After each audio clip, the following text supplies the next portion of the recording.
All right, hello, welcome to Adventures in Lollygagging. We are back tonight. We're playing some more Swords of the Serpentine. And as you can see, if you're watching this, Jeremy's back. Jeremy, do you have a little something you want to say to everybody about your recent behavior? I regret nothing, and you can suck it. That's about right. Fair. Okay, well, that's I'm an not asshole, what but I I'm an had in honest my asshole. script here. I was supposed to see apology, various other things, but okay. And I Guess we will have be that. back next week. I get it. No, I'm so glad you're back. So we got the full crew together. I'm very excited. This game's been a lot of fun, and I'm looking forward to digging into other weird things tonight and getting Chauncey into the game as fast as possible. So let's just dive right in. Let's just get this going. We'll see how it goes. So last time around, Tiebreakers Day was ending. It was late in the night. You all decided to go back. Well, not decided. I forced you to have a family dinner back at Mainwall and Manor. And there was some infighting, some condescension, especially by Althavira, who is a different cousin, rival to potentially possibly being in line should Eliana IV pass away and take over as matriarch of the family. But she was basically blaming the day's events on Fortuna and claiming that public perception has turned against the family for a variety of reasons. Your uncle Pelletier was also very happy to go over accounts with both Fortuna and Solavita. And you were able to track the sale of the dagger that was used to kill Carlo Moretti to a jewel crafter named Stefina Verducci in the Temple Market District. Also, Solavita, in the process of reviewing the account books, you discovered that the family seemed to own vaults and inventories and such that didn't seem to correspond to any known locations on your property. Meanwhile, Vincent, you spoke with Gustavo Bozzoni, who is your kennel master, as your family keeps foxes on the ground. Is one of your iconic symbols. And then you discovered that about all of the foxes, or almost all of the foxes, had suffered some kind of illness or death. And once you start to inspect them, you're able to deduce that they were dosed with the same substance that Carlo Moretti had been dosed with that made his discoloration of his mouth and such. Arkadiy started doing some examination of the scene, found some evidence that someone had very recently snuck onto the main wall in the estate. They were transporting something heavy, and that they also were. He's also able to find that they unearthed a hidden staircase beneath a pavilion in your gardens. So you all started to descend and follow after these intruders. You started to realize very quickly that no one had really gone to this place before or inventoried the things that were down here. So you were able to bypass some magical traps. So you know that somebody is at least capable of kind of creating some kind of magical or sorcerously imbued traps. You saw some vaults that had this sacrilegious imagery. It's one thing to believe and follow a different deity. It's another thing, though, to create sacrilegious art and imagery of Denari herself. And that is exactly the type of thing that you were finding, kind of tying back to some of Vincent's time back in the prison. And also, Fortuna had a little memory of a child and having a weird interaction with Alexander Dumas, the Mad Hermit. So let's get started then. So we're going to start up. I think we're on the second level, and you all are currently kind of looking around. So just to give you just sort of refresh your memory, the first level was some kind of old trade vaults of some kind, and it looked like it had lots of different like crates and storage and such. There were also looked like there were some old weapons and things, very modest altar to Denari, and that's the one that had that kind of weird alterations. You descended even further. And on that second level, you started to find all of these different like mosaics. And on the surface, it sort of looked like it was telling stories about the main wall and family's like former glory, like battles won at sea, trade issues, etc. But as some of that painting was scraped away, or the tiles were scraped away, it started to have these odder looking images underneath. Images of like in one case, a fox having almost like this serpentine like eye to it. So when we left off, Solavita, Fortuna, and Vincent, you were kind of looking around. I think Arkadiy was looking for an exit. You keep hearing the sounds of a yipping fox, because you know that there were 2 foxes, Beppy and Bella, who are unaccounted for. They neither died, nor were they found amongst the poisoned. And you found like a little tuft of fur at one point too. So as everyone's kind of spread out in this large hall with these kind of shattered frescoes, you were looking at this cracked pedestal, hanging lanterns here and there that aren't lit. Arkadiy looking for any signs of a secret entrance, as he's already found at least 2 now already. We suddenly hear the sounds of, well, Chauncey, as you're descending this spiral staircase by yourself, what sounds are you making as you arrive? Oh, there you are. Somebody, he's kind of like, he's clearly like sucking on some sort of mint to like cover his alcohol-laced breath. And I was walking the grounds and I happened to see, well, what are we doing here? And all of you can hear my dear friend, because you must keep your voice down a bit. We are tracking invaders who have come to our home and stolen foxes, and then they're dragging something of potential value through our catacombs. We must find them and find what they are doing. Do you need somebody to keep watch outside of you then? No. You are far too valuable at our side. No, but I think you should stay. I'll supervise. On that note, I would recommend not looking too closely at anything, Chauncey, if you don't want another emotional reaction you're prone to when you saw my great-grandmother's book, yes? So just don't look at anything too much, yes?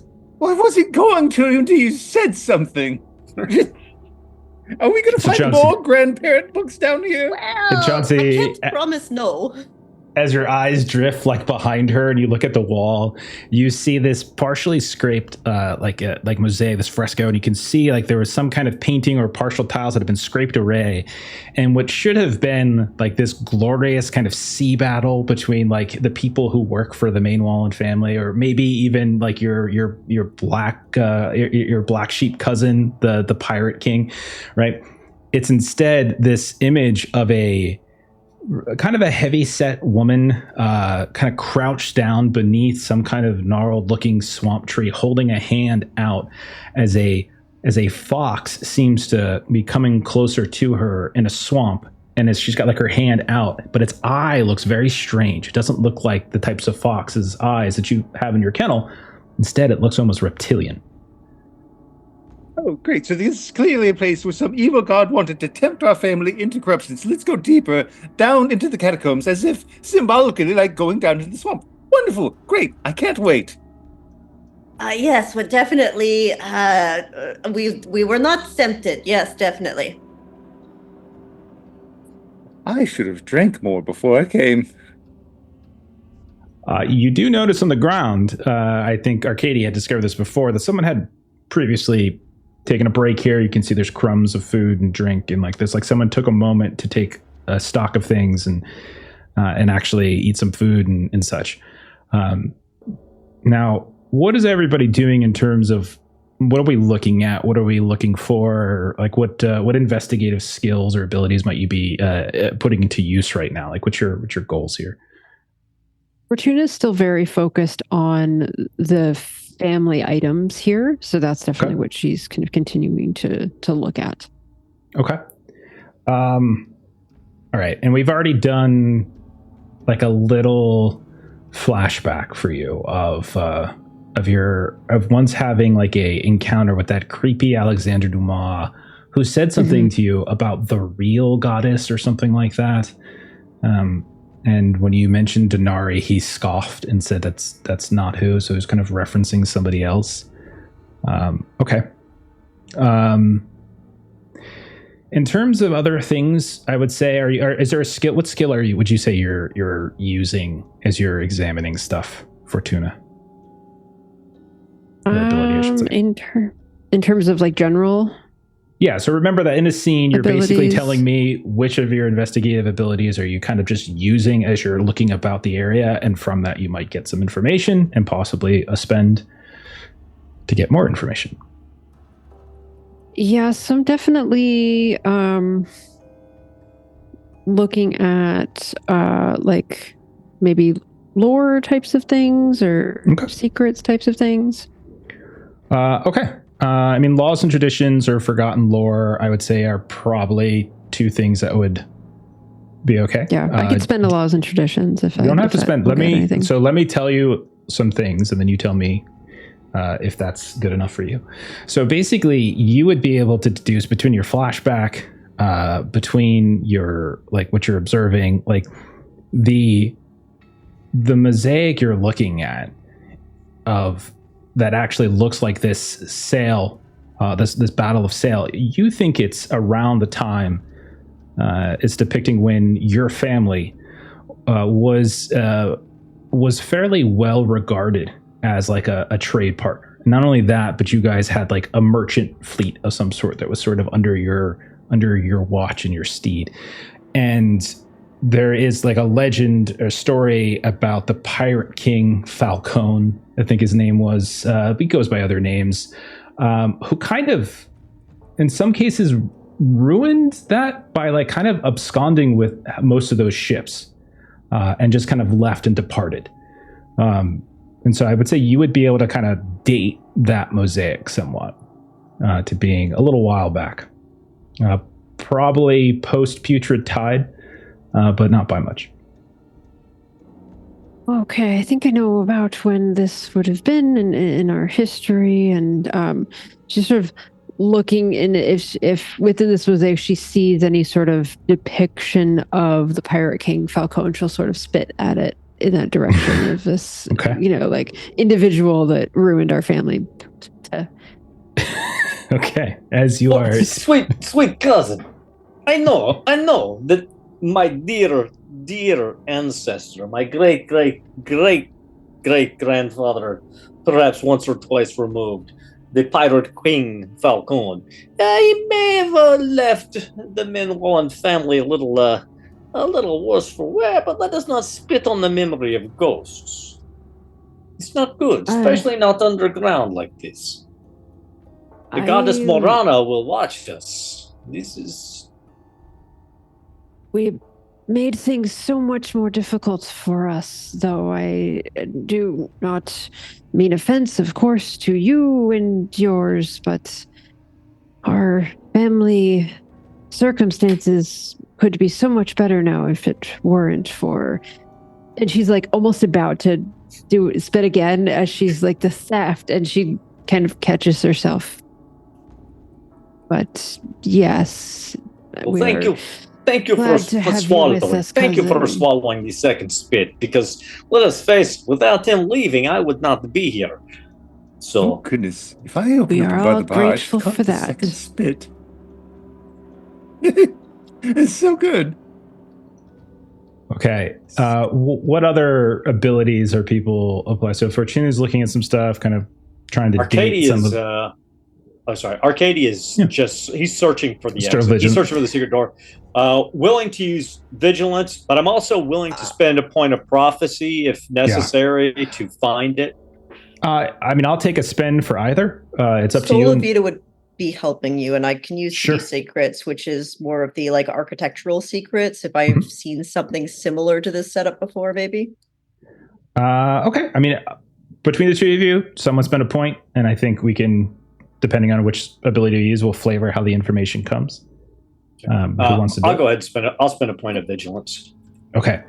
What you notice, Arkadiy, as you're looking around, there is, like, you've looked at, like, the ground itself is definitely, there's basically been tracks and traffic and such, even though, like, there's a coat of grime on everything. There's even a thin layer of liquid in places.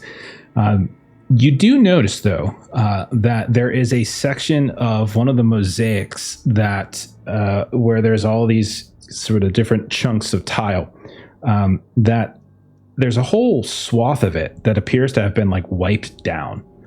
Whereas everything else still has like the grime. There is this small section of it that looks as though it's been cleaned. And when you look even more closely, you notice that there are certain chunks of the mosaic appear like loose in some way, like they're ill-fitting.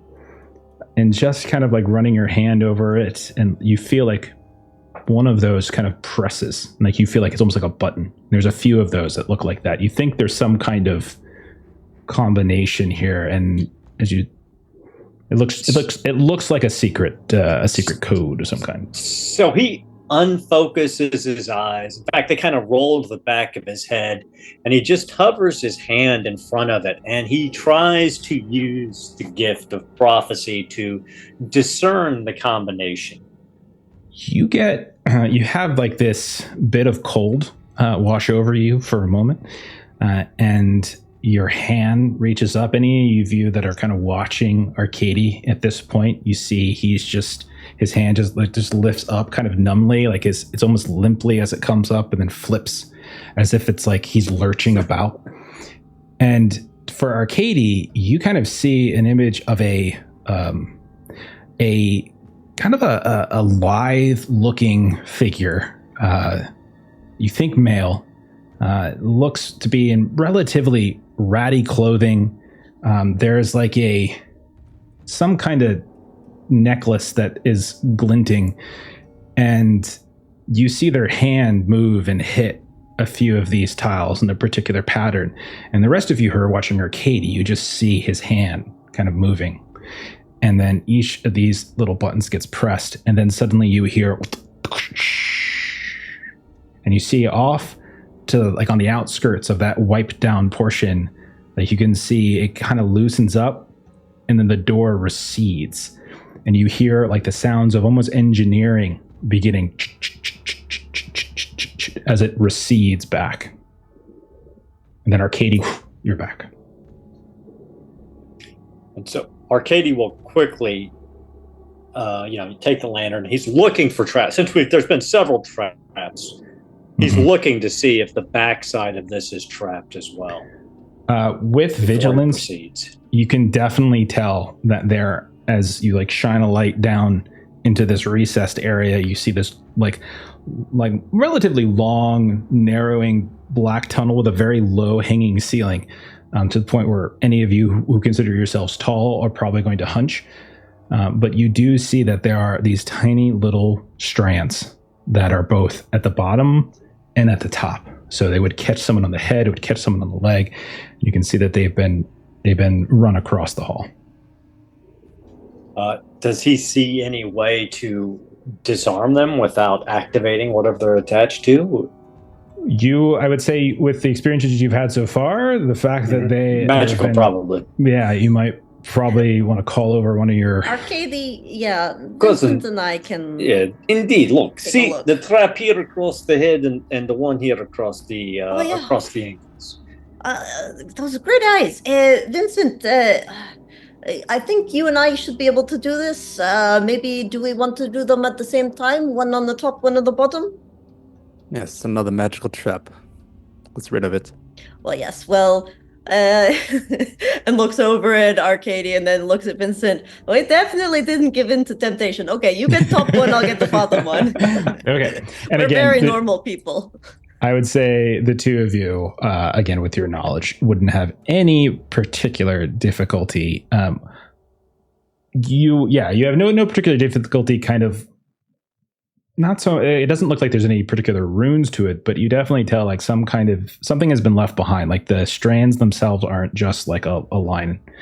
There's something to it, like as if someone were to come into it, some effect would have befallen them. If either of you wanted to make a spend in, we'll say, like Forgotten Lore, you might be able to glean more specificity in terms of what that effect could have been. I do have a point available. You don't have to spend it, but I'm just saying if you wanted to, you could. I'll spend it.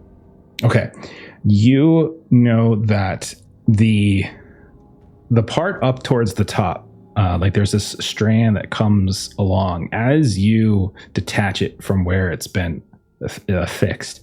You have this surge kind of rush through your mind for a moment, and like this rapid onset of these kind of cloudy memories, much of which maybe your time at the old Summer Palace, excuse me, like maybe suffering beatings or harassment or just maltreatment by prisoners. All of it just seems to just descend upon you, and you step back for a second and you have this cold sweat. Now, somebody has used some kind of memory like sphere or some mind kind of sphere to kind of draw out the bad experiences you had from this. Becoming all too familiar down in these dark dungeons. It's like I never left. You've been here before. I mean, the prisons under Summerhall Palace. Oh, is this a prison? Fortuna, did we have prisons? Yes, we did not. However, I Far as did I know, not for sure. know that this was here before, so my confidence in speaking to what our family has or has not done has dimmed a bit since dinner.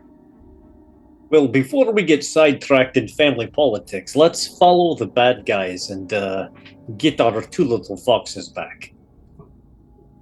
And Arkadiy, he's got the lantern kind of hooded, He pulls out one of his C-axes, so he's got a weapon at hand, and then he'll move into the... Okay. So, with the conversation of prisons still lingering in the air, you descend, and again, you find yourselves weaving down, and you start to, like, the thickness of the air becomes thicker and thicker, and everything is sort of dripping with this ooze and water and such. You realize you've gone most likely well below the water line, like outside. When you reach the bottom of these stairs, Arkadiy, you see a narrow hall in front of you with a series of rotted and crumbled like scaffolding and rafters and such. You can see on the right side and the left side of this narrow hall there are a series of doors, some of which have swollen inside of the walls in which they sit. Others have ruptured, fallen on the ground. All of them, when you look at them just down the hall, they have a small window with a grid of metal, signifying a prison cell door. You also notice there's a cross hall that extends in different directions, and as you shine a light, you can see that those cross sections they go quite far. It's a fairly large prison down here, and it just looks like there's quite a few prison cells. This is what you see when you first arrive. Oopsie. It appears, dear cousin Vincent, that you are right. Hey, I really hope there's at least something left in one of these bottles. Solavita, I am appalled. I feel like I should lend you our great-great-great-grandmother's diary to read a little bit more of. She did make it with her own skin. Well, yes, of course. Yes, of course, it's normal. But that is not something that is the same as us having a prison on our property. This is true. We should probably figure out why we had this at some point in time. Well, of course, we had to deal with the enemies of the Mendelon family. You should see our prisons back in Luzrek. The Ruska prisons and torture chambers they are something to die for, quite literally. Well, if you were going to do something, you should, of course, do it to the best. Absolutely. Yes. Pride in your work and such things, of course. And I'm going to break character real quick to say welcome, Raiders, Trooper SJP. Thank you very much awesome. for joining us. Thanks for the raid. Appreciate it. Okay. Jeff, would I be able to spend a point in anything to have had read something from ye old diaries? Sure. What would you like to spend? Like forgotten lore, or yeah, I've got 1 point of forgotten lore left. Let's go with that one. okay. I'll say this. This is so. With that, okay, you have. Maybe it was even earlier tonight. You stumbled across it when you were doing some prep, when you were reading whatever it might be. You were digging in the name, the name of Castellar, for instance, has been came up this morning, and the missing statue. You learned about the Age of Assassination, which was this time long before the Putrid Tide, during the reign of Eliana II, or at least the that matriarch in the family, where the family was kind of at war in some ways. At least that's kind of how you read it, with a series of with sorcerers, and how Castellar was himself a sorcerer who helped protect the family's interest during the time. At least that was the agreed upon story. As you started to dig into your esteemed uncle's libraries, maybe bypassing some of his account books, you learned some other things as well. So Castellar himself was he was kind of a complicated figure in that he was kind of considered a very gifted but troubled man, and was said to have suffered from maladies of the mind. So like voices and visions and that sort of thing. And apparently Eliana II spent a significant sum of the family's fortunes to prevent the church from taking custody of him. And you know that part of like the Age of Assassination, that kind of era of your family, was because he was sent to work with a particular school outside of the city, outside of Eversink, to kind of learn to control some of his powers. But there was some kind of fracture, and like that's kind of what led to this war. And it's possible that maybe some of those people that were attacking the family weren't just killed, but taken down here for various things. Well, repeat everything Jeff said. Sure. So Word for word.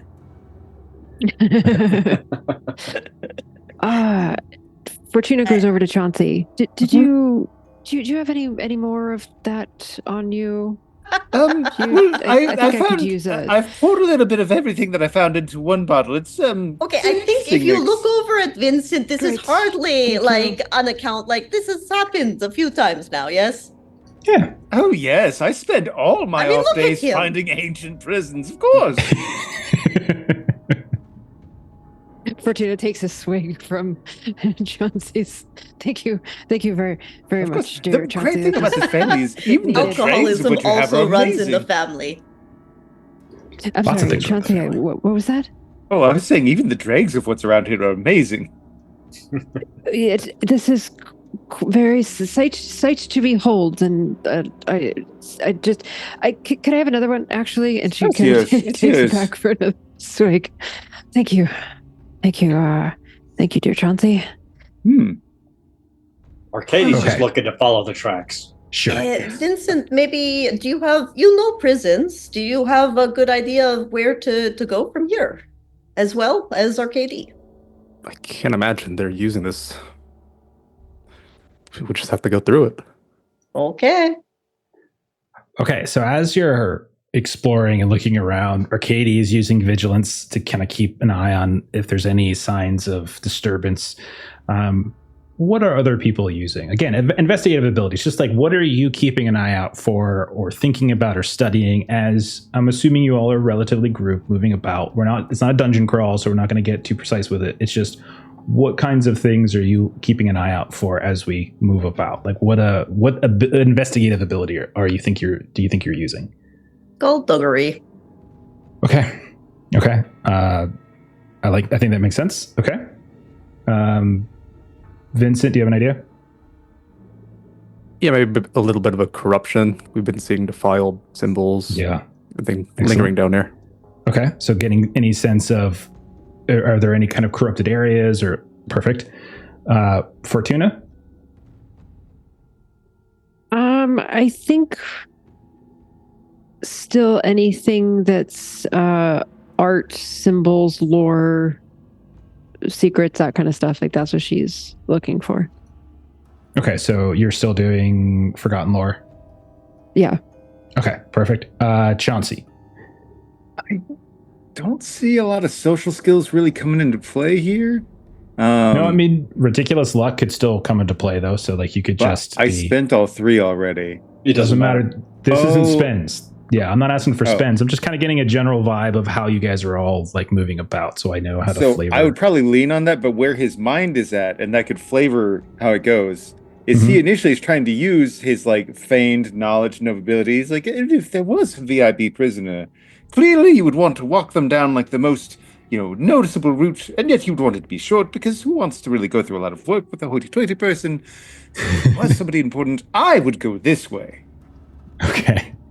So as you all are moving about, systematically weaving through the sort of this grid of cells, you all see that it's more than just cells. There are other chambers and etc. But when you peek into some of these cells, you definitely see old, like partially decayed, well, actually significantly decayed bodies. You see that there's like skeletal remains left in here. There's nothing of flesh left, but they've almost kind of combined with these mats that are on the ground, and it just looks like this big flattened, disgusting mass. There's various fungal growths and things growing out of them and up the walls, and you see that in several cells. Some are empty, some you can tell the doors have swollen, and you try to get in, you can't quite, you can only see through the window. Others you're able to actually peek inside entirely. So you would be able to see Solavita, that as you're passing through a lot of these places, there are signs that somebody has tried to kind of jam, has tried to smash the doors open here and there, much to mostly failures, but 1 or 2 of these doors have been thrown open. We're talking recently, not like in the past Recently. when these bodies were alive. Okay, this is recently. Mm-hmm. You also notice, and I would say, Arkadiy, you have trouble tracking, because there's this little thin sheen of like water and growth on the ground, but you do notice like scratches on the walls that you probably would suggest is like people bumping into it as they're moving whatever this large thing is. And again, once or twice you find what's like a small little tuft of fur. Vincent, as you're reaching out and trying to kind of get a sense of corrupted places, you feel this pull down this dark hallway, through this arched, like this stone archway that you can see is just like plastered with some kind of filth. And you see, as you step into it, this circular hall, and there is some kind of, when I say altar, I don't mean it in a religious sense. I mean it more, it's just like a flattened like stone table in the center with a small dip in it. And you can see that there are these long patinaed metal canisters and tins that have been knocked over here and there. But all along the walls, Vincent, you see faces. You see faces that are just hanging there. These like stretched, leathery faces that look like they're melting, like they're in the process, like they're just drooping down, like gravity has just pulled them down. And there's got to be at least 24 of them, all staring at you. And you feel that this place especially has suffered some terrible corruptive effect. Like you can feel it you could feel your hair standing up. You can feel like a bitter, like coppery taste in the back of your mouth. Like your eyes begin to flit, almost like there's like burning in your eyes. And this is what you see, Vincent. With terrible sorrow, I'm here to listen to your stories. I'll just spend my time in that little circular hallway. And so all of you kind of see him going from one to the next to the next. Vincent, you notice that there's as you get close to some of these masks and you look at them, they have these drooping, very almost comically sad looking faces. They look like drama masks, like that's kind of how absurd they are. So Levita, if you're nearby, the texture of these looks not unlike your grandmother's book in some ways. You notice that there is some kind of wood behind them, like they're affixed to it, like it was like stretching them in some particular way.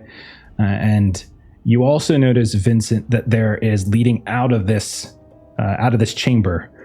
There is like it's got a continued hall, like that kind of arched hall, and it's like all these hanging chains that are just drooping down from above, but you can see it dips off into the darkness. Okay, and then who else do we got?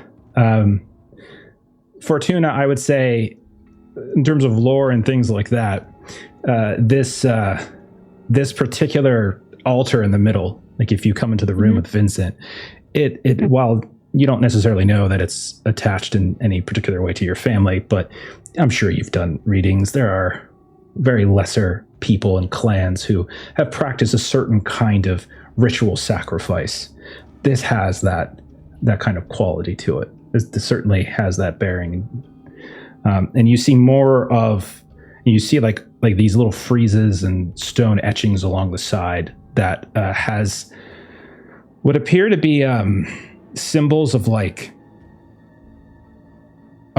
foxes again, but they are like stretched, like they're long, and you can see these eyes are, again, they're sort of malshapen, and they're kind of wrapped around as if like one fox is chasing the next, but again they're like stretched out, and you see that as like a continuation of the imagery you were seeing before.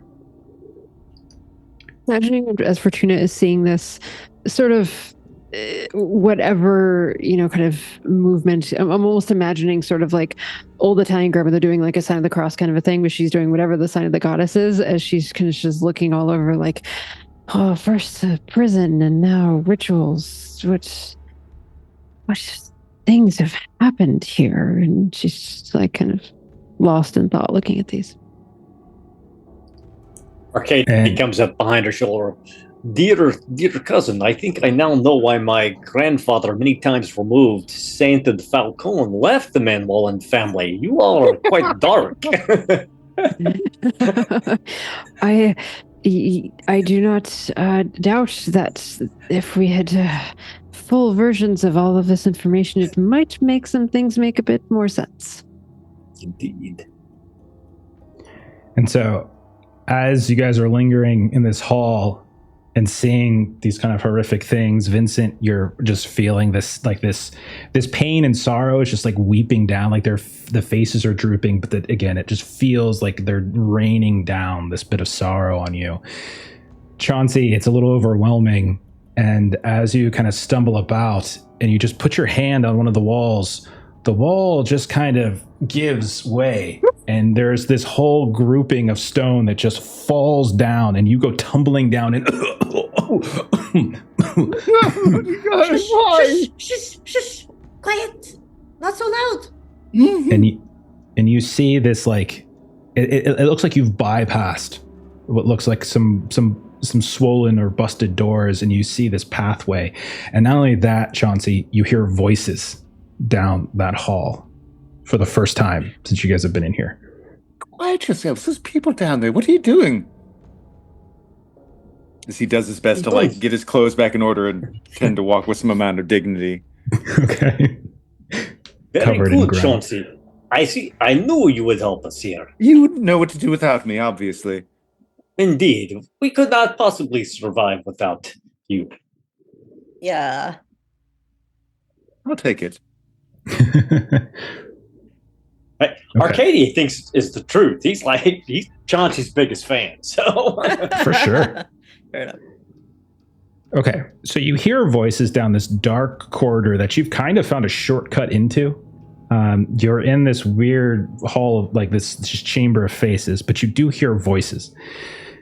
How do you want to handle this? I say we go stealthy. I would like to stealth. I'd like to bravely get behind Arkadiy. I'd like to hide in the shadows now, thank you. And I'm willing to spend a point of prophecy to give all of us a +3 to stealth. That's phenomenal. Okay. Okay. You know what? I'm just going to take it. I was going to look some stuff up, but like that sounds phenomenal. So go ahead and everyone go ahead and roll. So normally a skullduggery spend will do it, but prophecy I think is like that you can like replace certain things. So that works for me. That's a specific spend under prophecy. Exactly. Yeah. So all of you go ahead and give me a stealth roll. So so you get a +3. Ooh. And again, the difficulty is the difficulty I think is technically it's going to be they get like alertness modifier contesting stuff. The voices, that is. Got a 5. 5. Okay. Okay. Maybe there's something I should have clicked to add the modifier, but we'll just. I just rolled, so I had an 8 in the end. An 8 in the end. 7. Okay. All right.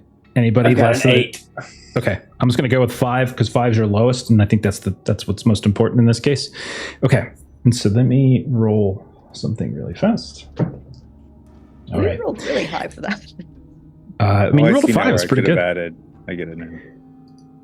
So as you all carefully and quietly like follow Arkadiy's steps, like once more, you kind of just see him in this almost like kind of jerky steps, like he knows exactly where to step, and his leg looks like it's about to come down on like a bone or like a small like crunching of rubble, but it just shifts and misses, and all of you follow it one after the other until you see like it opens up a little bit into a more open area, but instead of looking like cells, this looks more. This doesn't look like a prisoner area to you. Like this looks like offices, chambers, laboratories, that kind of thing. And you all see that out in front of one of these kind of office-like doors. So again, they don't have the look of a prison door. You see it's kind of exploded and busted on the ground. You see the frame of the door itself, this stone, the stone frame is aglow with runes. You see standing in front of it is the statue of Castlear Mainwallen that was missing from the necropolis. You see a handful of people that are coming and going from inside the open door.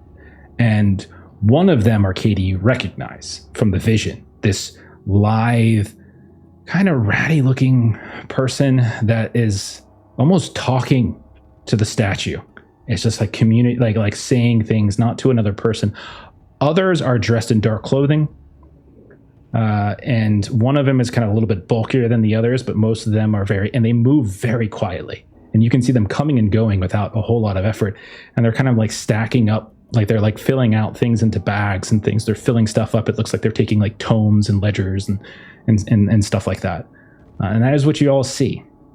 And they have not noticed you as of yet, as you are still reserved in the shadows, and they haven't detected your approach yet. We must stop them, and we must take the ratty man prisoner if possible. Do you recognize any of them? So Arkadiy would like to use his stealth, his supreme stealth ability, just kind of appear in the shadow of the statue behind this guy, and he's going to try to use the pommels of his 2 C-axes to pummel this guy into unconsciousness. That's his goal. Okay. So I just want to make sure everyone's good. We're ambushing. Yeah, that's right. Was there any? Okay. Yep. I just want to make sure there was anything anyone else wanted to do before we hit a point of no return. Okay, so we're going to dive into combat again. Okay. As no doubt that will be detected, so there will be a pulls fight. out her little architect's compass. That is the extent of what she has for a weapon. Chauncey will gingerly take that bottle back from you and kind of reverse grip it so he at least has a bottle to swing. Because he's not going to unsheath the peacebound sword, obviously. No, of course. All right. Of course. Let me get something Loves set his up second really fast. husband too much to do so. for no particular reason. Did we recover any health between this and that first fight on the nope? Okay, cool. No one said they wanted to do any blind wounds. You guys do have 2 refresh tokens. I'm going to give you actually a third one for discovering some more stuff. So you guys, you're going to start this combat scene with 3 refresh tokens just from the various discoveries that you've made on your way down. Okay. So, all right. So you've already made. We're not going to do another stealth test because we've already made the roll. So you're going to do it. So you're just going to. So Arkadiy is going to kick this thing off. He's starting off the combat. You're going to use your where did she go? Is that what it's called? I can't remember what the talent's called. Is it where did she go? Something like that. Yeah, I think that's about right. Yeah, I'm trying to remember. Where did she go? Yep. Yeah. So where did she go? So you go ahead. When you succeed at a stealth test, so go ahead and make your stealth test. You disappear from a location and reappear in a physically accessible location at the convenient time during the same scene without worrying about how you got there. So yeah, give us that stealth test. I will spend 2 points of stealth and get a 4. Okay, 4 is all you needed. You just needed to succeed, and you do. You just and you pop up right behind him. Like the others are kind of coming and going. So like some are going to be here, some are going to be a step away, but you pop up right behind this lithe figure that is talking to the statue, and then here we're going to go. We're going to say combat starting. Make your attack. So go ahead and do it. Okay, I will spend 3 warfare. Okay. Jeff, just so you know, you just got a couple of complications. Oh, good. Okay. There are 2 live figures. Son of a... Maybe Larry. A second live figure appears. I got 2 pommels. One for each. One for each. Okay. So I got a 6. 6 is a hit, so you're good. It's not going to be enough to trigger anything, but you got a hit. So give me your damage.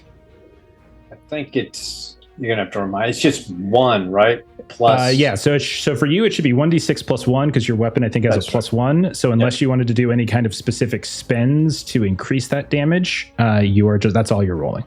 No, yeah. I'm gonna leave it at that for now. Okay. D6 plus 1 then. 6. Okay, 6 is very good. Not enough to take them out, but you come up poof, and they stumble forward. Their head kind of bangs into the statue. You see the statue start to sway almost comically, and they're bleeding now from like the wound you give them the back of their head. They have a wound in the front. They turn around with this kind of surprise. I'm going to spend a point of Tactics of Death to get a second attack. Absolutely, go right ahead. And I will spend another 3 warfare, taking me down to 0 warfare. So this is going to get ugly after this, but okay, it's good You've to got know. refresh tokens. Okay, I will probably take some at some point. Got an 8 on that attack. Ooh. All right, that is enough to do a critical hit. If you actually, yeah, because it's 5 over because they have a threshold of 3. So if you wanted to do, I assume you want to do the critical attack. I would say no one else is particularly close because it sounded like you were trying to sneak in. So I don't think that the cleave talent would probably apply. No. Okay. Yeah, I'll say critical. That's 2d6 plus 1. Yeah. So go ahead and roll it. And as long as you don't roll snake eyes, you're going to take them down.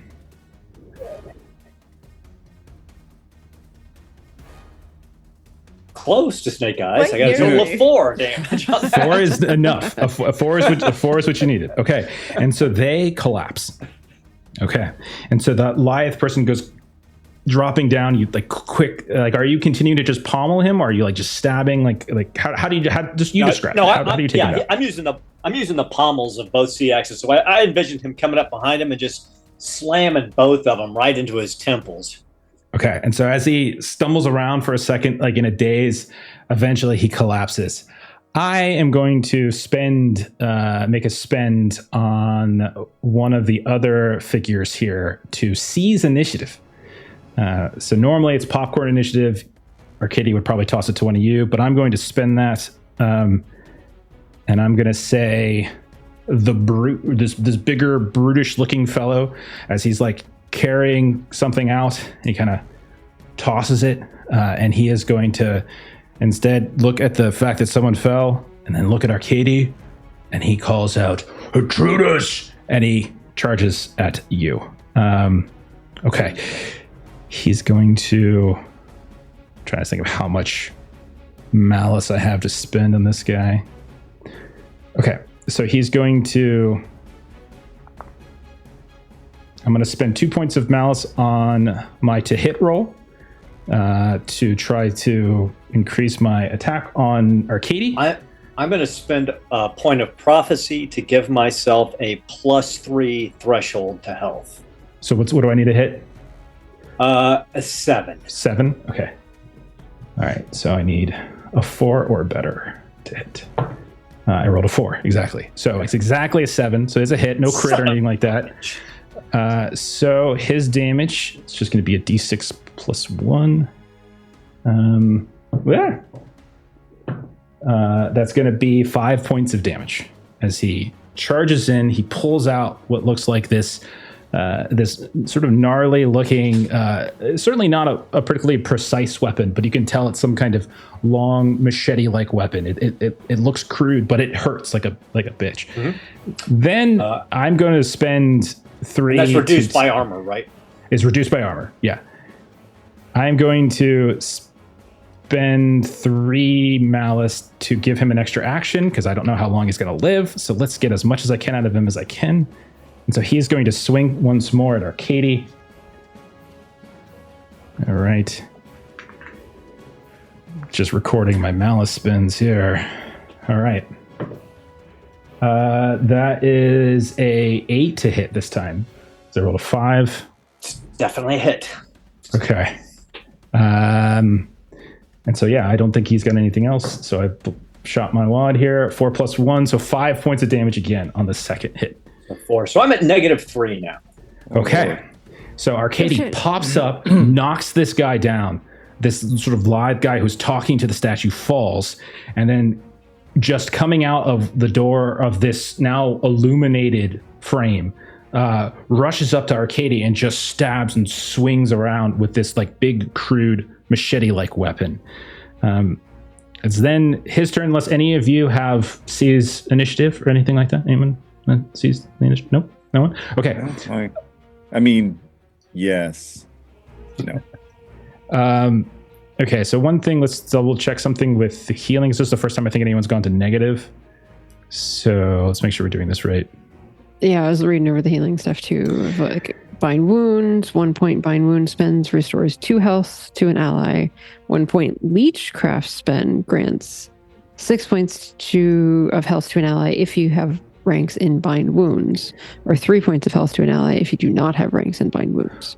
Right, that's not exactly what I meant. I meant in terms of the health quick reference table. At -3, you are considered hurt, Arkadiy. So in this game, going negative doesn't necessarily mean he's out of the fight.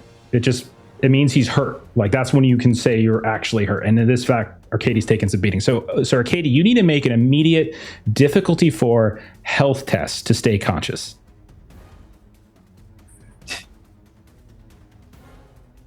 So D6, need to hit your 4.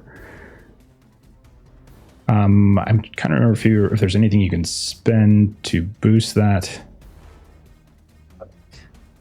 You could maybe use an investigative point, but I've got so few of those left that I'm not gonna. Just gonna let it rip. Okay. I got a 6. Oh. Okay, so you stay. Nice. So with a success, you stay up. So you're not unconscious. So the difficulties of all general ability tests for you, Arkadiy, increase by 1 until you reach 0 health again. And you can be healed normally with the bind wounds ability. So you basically just have a penalty of the difficulties go up by 1. So you're trying to hit 5s now on your attacks as opposed to 4 or 3 or whatever it might be. Okay. All right. But otherwise, you're for the opportunity to review the rules. Okay. So Arkadiy, I always enjoy being the first one to go down. Okay. he is going to, at this point, like look and see. I'm going to see that Arkadiy might not be alone. He's going to call out, and so I'm going to keep. So it's popcorn initiative. He seized it, so he's going to order one of these other idiots that are coming out with these bags of things to sort of drop what they're carrying, and one of them is going to charge in the direction of the rest of the party, and it's going to go for Vincent. So Vincent, you see one of these comes charging in at you. Again, they have this big old, like this kind of crude looking machete kind of thing. And they're going to take a swing at you. Okay. I have a 4 threshold. Thank you. Sorry, I was just checking to see if I have a max malice spend on him. I'm going to spend a point of malice to increase his chance to hit, basically. I rolled a 6 on the die, so +2, that's 8 to hit. Should be a crit, so he is going to get his hit off. And then, Vincent, you're going to take 2 points of damage as I roll a 1 on the die. I have no armor, so it's clean 2. Okay, so 2 come in as he charges in. He's going to call out once more. And again, I think you guys can do spends if any of you wants to take the initiative. I'm trying to remember what that is. There's a specific thing you can take to do it if you wanted to try to steal this away from me. Otherwise, I'm going to activate them all. Looking. I'm trying to remember. Yeah, I'm not seeing. I mean, I think surprise, which is vigilance.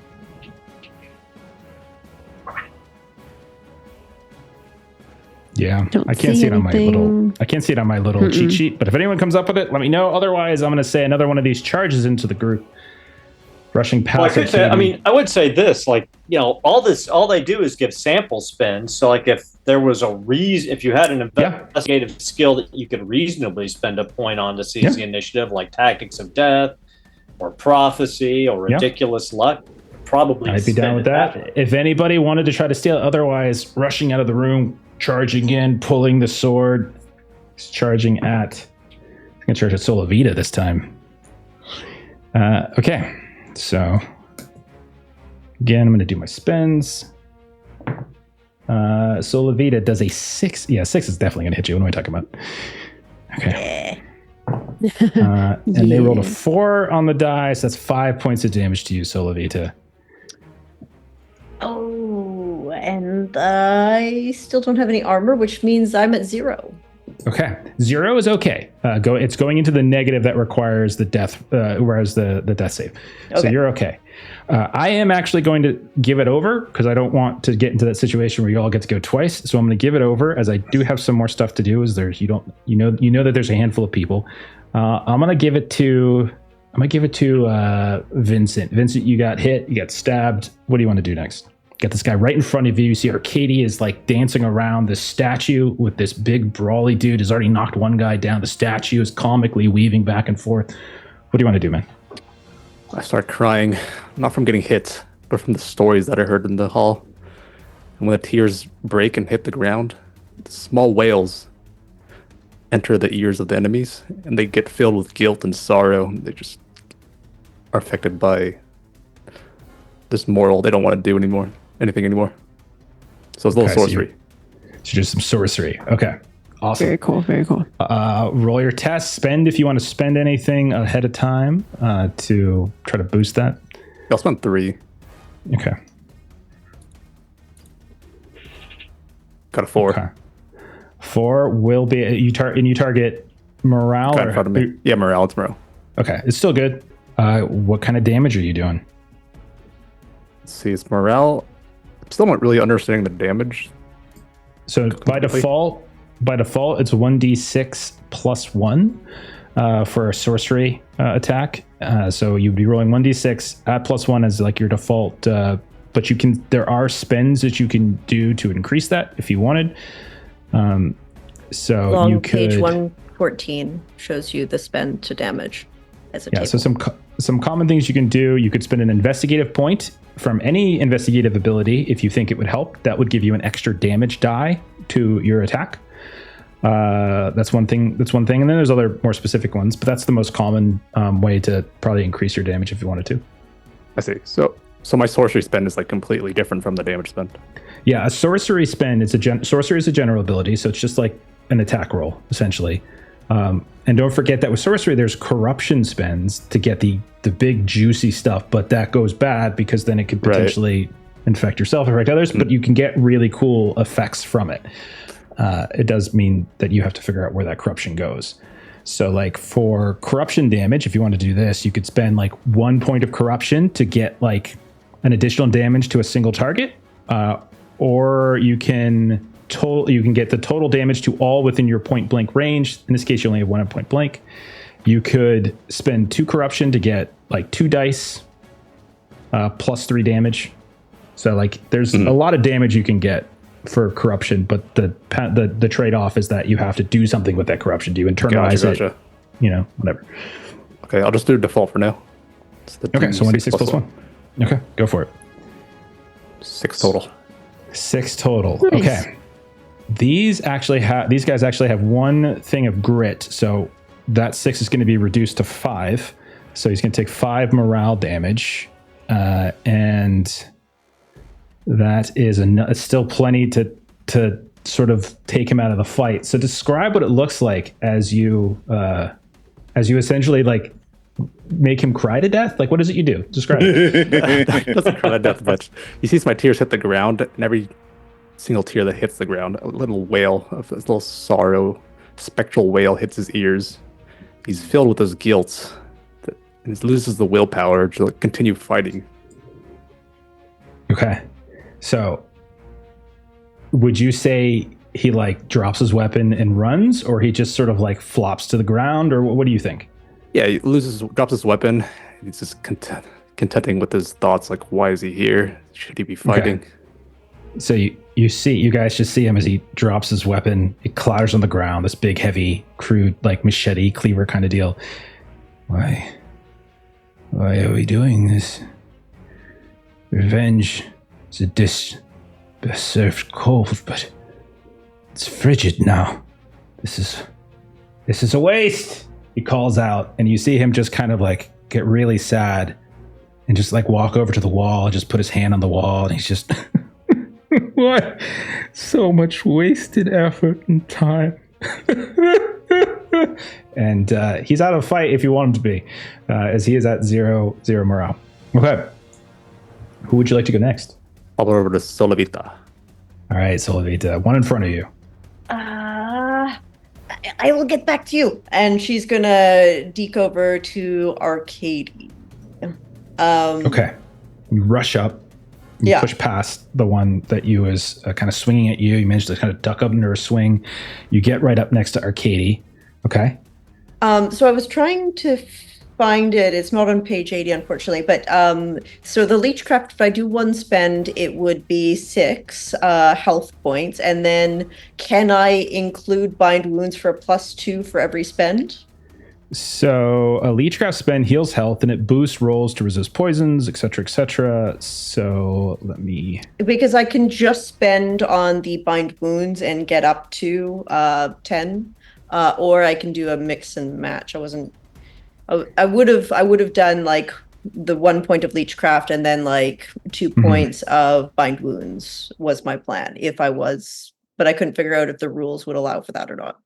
Okay, so with Leechcraft, it says you spend 1 point to wake someone up who's unconscious. That's no. If you have at least 1 rank of Bind Wounds, a 1 point Leechcraft spend will restore 6 health for an ally. Yes. So that's what you're talking about. So yes. Okay. So do you want to say you're going up? You're making a Bind Wounds check. You're spending a Leechcraft point, and then that, if successful, would give him 6 health. Am I understanding that right? Yes. And then I was hoping to top it up a little bit extra with 2 Bind Wound points for a total of +10 to health. So Bind Wounds is a general ability, so that would just be the check, I think. Okay. So that's just for increasing the check.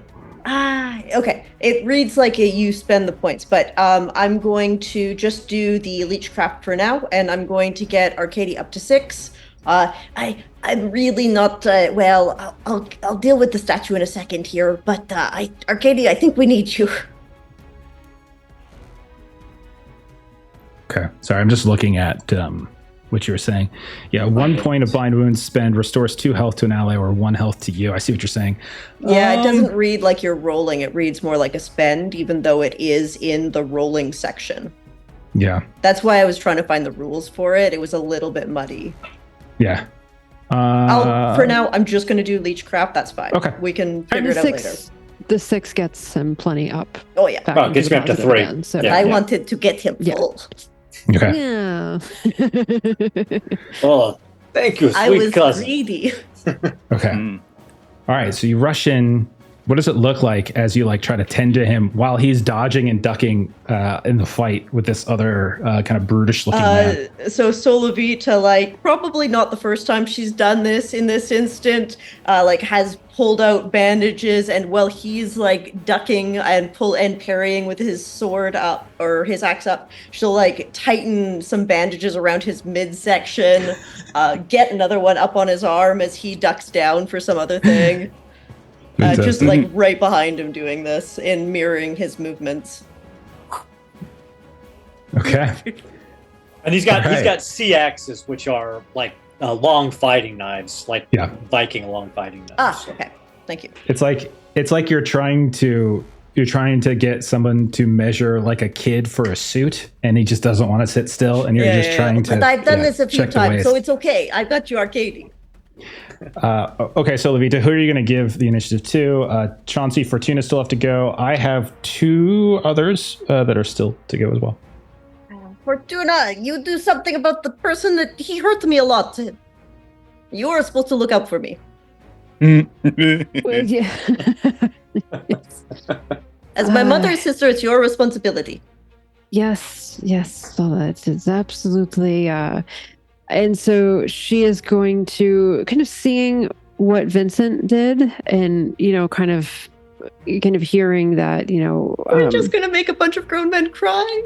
I mean, what Fortuna has is sway. That's what she does. She doesn't really attack people. She kind of uses that. So what I do have is I have spot frailty, which I have 1 point in, and you can kind of pick if it's either spot frailty or a character creation if it's going to grit instead of armor type stuff. Armor, yeah. Mm-hmm. And so then when you spend 1 point of, so you automatically ignore an enemy's armor by 1 point per rank of spot frailty. Sorry, you ignore an enemy's grit by 1 point per rank of spot frailty when you damage morale. So that's utilizing that kind of static benefit of the spot frailty. The spend is if you want to give the benefit to an ally. Yes. Sorry. So I have it, so I will ignore one enemy's grit. So I just wanted to point that out for you, Jeff. And then I am going to grab a refresh so that I have 2 sway, and then I'm going to spend both of those sway immediately. Oh, yeah. By the way, thank you for mentioning refresh. You would have gotten refresh from knocking that one guy out as well. So you would have gotten a lot, actually, for him. I think it's 7. Hang on, let me double check. Oh, no, not as much as I thought. Sorry, 3. You would get 3 from him, the one that you knocked out. Can I have all 3 of those guys? Yeah, there's some also audience ones too there, Aaron, if you want. Because I'm at 0 right now for warfare. Let me see if this goes as it's supposed to. Okay, so I got a 4. So I spent the 2 sway. So I rolled a 4. Okay. And so sounds good. What this looks like is she just goes into, kind of that shaking her hand in the air at them. This is a waste of your time and a disgrace to the grounds that you are on.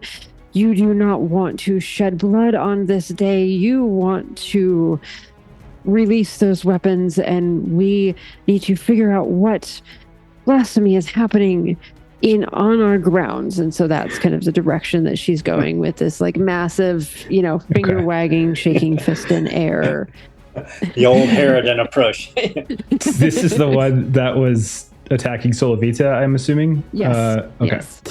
All right. So that one who has seen his cousin go, I almost said their cousin, go and lean against the wall, and it's just crying like it's an MTV video from 1994. You are going to see this one who's got the knives, got some blood from Solovita, kind of looks at this, and then looks at you, looks at the body on the ground that Arkadiy's taken out, and is like, no, I don't care how, no, I don't care how careful she planned this. I don't want to die. And he'll drop the dagger, this like long knife, and then he'll kind of, I think he's just gonna run. Honestly, I think he's just gonna scurry away into some random direction, and second one out of the fight, because that's gonna reduce him to 0 morale. Okay. And she kind of like very ineffectually just sort of like, as much as her light goes up, just sort of kick after him. That's right, you run. Okay. So he runs. I love Fortuna. It's so good. Chauncey's the only one on your side who hasn't gone. Fortuna? Yeah, absolutely. Okay. All right, Chauncey. Bottles passed back to Chauncey. So I'm not One necessarily guy's looking to take crying. a tactical advantage out of it, but I also have that stealth talent, the where did she come from? Sure. And I'd love to use that to kind of flavor a sway attack, where we have Arkadiy and Solovita right next to this brute. There's the fight going on. She's ducking underneath all the fights. And then Chauncey will do his best to just kind of step out of nowhere, also right next to this guy, summering up the best false bravado he can get. And do you think you've accomplished something here? What have you done? Carved out some meager wedge of success? What impudence! What arrogance! You've done nothing! You do not understand the depths of despair here. You've merely delivered yourself into the bowels of hell. Your soul will mourn forever unless you leave this. Okay. And I'll spend 4 sway. Okay. Roll your die. 4 is certainly enough, but roll the die because you might get like a crit or something. Yeah. So you want to. Okay. He can't really fight, so he's just going to swing big on the social. His morale threshold is 4. So that's what you're going. I rolled a 10. Oh God. Okay. Wow. You could crit him Shows up out of nowhere and screams at him. as you scream in the. Okay. So that's gonna be. So that's gonna be a crit, man. You just crit him with this. So you're gonna get 1d6 plus, I think, 1, and then because it's a crit, you get another d6. Because you exceeded their threshold by 5, so you're rolling 2d6 plus 1. Yay! And you spent 3 sway, right? 4. 4 sway. So the minimum roll on these on the first d6, excuse me, on the non-crit d6 is 4. Oh, nice. Okay. Yeah. I like that.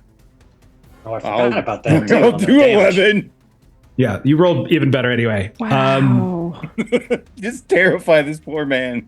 So you pop up behind him and like you terrify him, and he's like, ah, ah, ah, ah, and he sees like one of his like footpads just sort of like disappear into the darkness of these cells. You see another one weeping against the side, another one's laying on the ground, and he does what you told him to do, and he just starts running. He just goes. Okay. I have two more enemies, so I'm assuming Chauncey, you're gonna. I mean, I think all of you have gone. Okay, so first thing, one of them's gonna rush out, and they have like a bundle of like things, like you could see books, ledgers, etc., scrolls, like kind of wrapped up in some, and they're like, what the Queen be praised, and then he's going to bolt, carrying this big bundle into the darkness, and you can see like he heads off in one direction.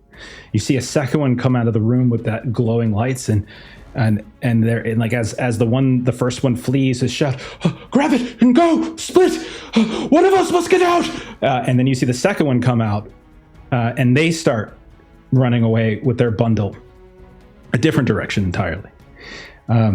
Then a new round starts. And it's I their will turn spend again. the 1 point. I will spend the 1 point of vigilance because I did find where Seize the Initiative is, and I will seize the initiative. Okay, go right ahead. Let me make that spend before I forget about it. Okay. So you have currently 4 that are running away from the scene, 2 of which are carrying bundles of things. Then they have like scattered. I'm going to be chasing one of them with the bundles. I assumed. Yeah, for sure. I will chase. I'm going to try to chase down one with the bundles. I'm hoping that because they're carrying a bunch of stuff, I might be able to catch up. It's only been a few seconds. Yeah, I mean, I would say because they didn't get a second round, like if they would have gotten a second round, I would turn this into a chase. But I'm going to say because it's not, like they're just you're going to catch up to them, and this will just still be combat. So you rush, you see them running, and yeah, go ahead and go. So I will go ahead and I will spend 3 point of warfare, the 3 point I just got back. To strike at him. And thank you, Melissa, for reminding me. I have spot frailty 2, so it reduces his armor by 2. Okay. Okay. Yeah, so you'll be doing full damage if you hit. Which you will. I got a 9. Wow, what a roll. Roll your damage.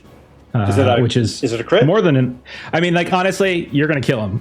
So you could just describe it because looking at your number, you rolled. Yeah, with all that, like with the minimum spend, you're gonna beat his health total. So describe how you take him out as he rushes away. So you see Arkadiy just bolt after this guy, and the guy only gets like 5 or 6 steps ahead of him, and he reaches his left hand up over the guy's skull, grabs his nostrils and pulls his head back, and then plunges the sea axe up through the back of his neck and just twists it, and half of his head pops off. Okay, and so this explosion of gore down the hall that you see Arkadiy, and you just hear, like those of you who can't see it, you just hear no as it echoes down the hall. I am going to spend. Go ahead, Arkadiy. No, I was gonna call Vincent out to be. I'm going to spend.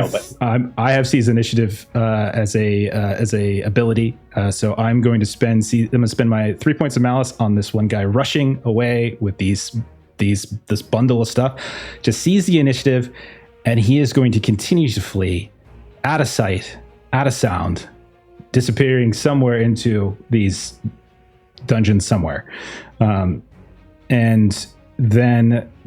Technically, my other ones are out of combat because you guys took them to morale. You sent 2 of them fleeing. 2 of them flee without anything. They weren't carrying anything on them. So we'll presume that they're just going to go. But then it comes back to you all. There are no threats in the combat arena right now, as there's one person that's crying against the wall, terrible tears, painful tears. There's one dead down this other hall. There's the one that was completely pummeled to near death at the base of the statue. I'll turn to you guys. What do you all do? Especially the 4 of you, because Arkadiy is chased after one. What are the 4 of you doing in this case? I would like to try to chase after the other one. Would I be the only person doing that, or would you guys? That's why I was asking. I wanted to see if this was going to be a group thing first, or what's up. I feel rather emboldened with myself at the moment. Okay. Oh, great. I'll go with you. That's great. I also have a friend we're going to bring. I'm going to sort of like put my hands together, look over at my lovely great uncle, Castellar. But you don't have friends. Oh, gosh. What do you mean? Oh, no. And I'm going to spend 1 point of corruption, which allows me to animate a statue from afar. It does. And have him start running after this other fellow as well, because I imagine he's rather big and has a long stride. Yeah, 2 points. 2 points. I want to mention here though. It's a bust. It's not like there's no legs. Imagining a full statue. Yeah, it's a big bust. It's on like a pedestal. Yeah, that does change things. The other thing I would say, stone statues are probably not particularly fast. So even if he did have legs, he probably wouldn't be able to outpace somebody fleeing. He could be really tall with really big legs. It could have been a leg day when they had a statue done. Be. It is a big bust on top of a column. Like then I would like to spend some points of athletics to take off quickly after this guy instead. Then. Okay, so Solavita is chasing. Is anybody else chasing after this guy? Yeah, I would chase with her. All right, Vincent, Chauncey. Chauncey, you're my good friend, yes? Of course I am. Great. Let's These go. people don't know who they're messing with. No, they don't. Let's show them what Manuel and family can do. No? I'm so glad the guy didn't take a swing at me. He was huge. Okay. Yeah, I'm very close to just passing out, by the way. You might have to carry me somewhere else. Okay. So, Yeah, okay. Chauncey, Vincent, Solavita, you're chasing. Arkadiy went the opposite direction to kill one of them. Fortuna, what are you doing? Fortuna wants to address this guy that's here, that's kind of crying, and see if she can take off a scarf or something and kind of bind his hands and kind of keep him here for questioning. Oh, you want to bind his hands? Okay. Yeah. Sure. In case everyone else gets away, we'll have someone to interrogate. I think he's so demoralized that he probably doesn't even notice that you're like literally wrapping his hands at this point. Like he is that kind of out of it. All right, so the rest of you are the three of you are chasing this guy. So the way chases basically work in this game is that you roll a series of difficulty 4 tests against a key ability. So the example could be athletics. The GM can change difficulty for one or both sides, and then any character who fails a roll is out of the chase. If a quarry fails, so in this case he's the quarry, you catch him. The quarry can either then surrender or fight. If the pursuer fails, and again, each of you could fall, so like you could one by one fall, then you may not continue the chase. So like you basically stumble, you fall, and you have to regroup afterwards. And then during the chase, any attempting any non-chase action that helps you or hinders your opponents raises the difficulty of your chase test by +2 per non-chase action that you want to make. And then usually like there's various ways that we can kind of interpret the way a non-chase action could potentially raise the difficulty of the other side's test, etc. Okay, so you three plus this one guy are running, and so he is going to start because he is got a head start because he got to race off. Okay, so I'm going to attempt a non-chase action to try to kind of slow you guys down. So he's racing, and you can see that he's like, you can see him turn around like at the down one of these tunnels. There are these like these chains that are hanging down. You can see some of the rafters themselves have swollen and crumbled. A few of the doors of some of these offices have started to kind of fall or explode outward.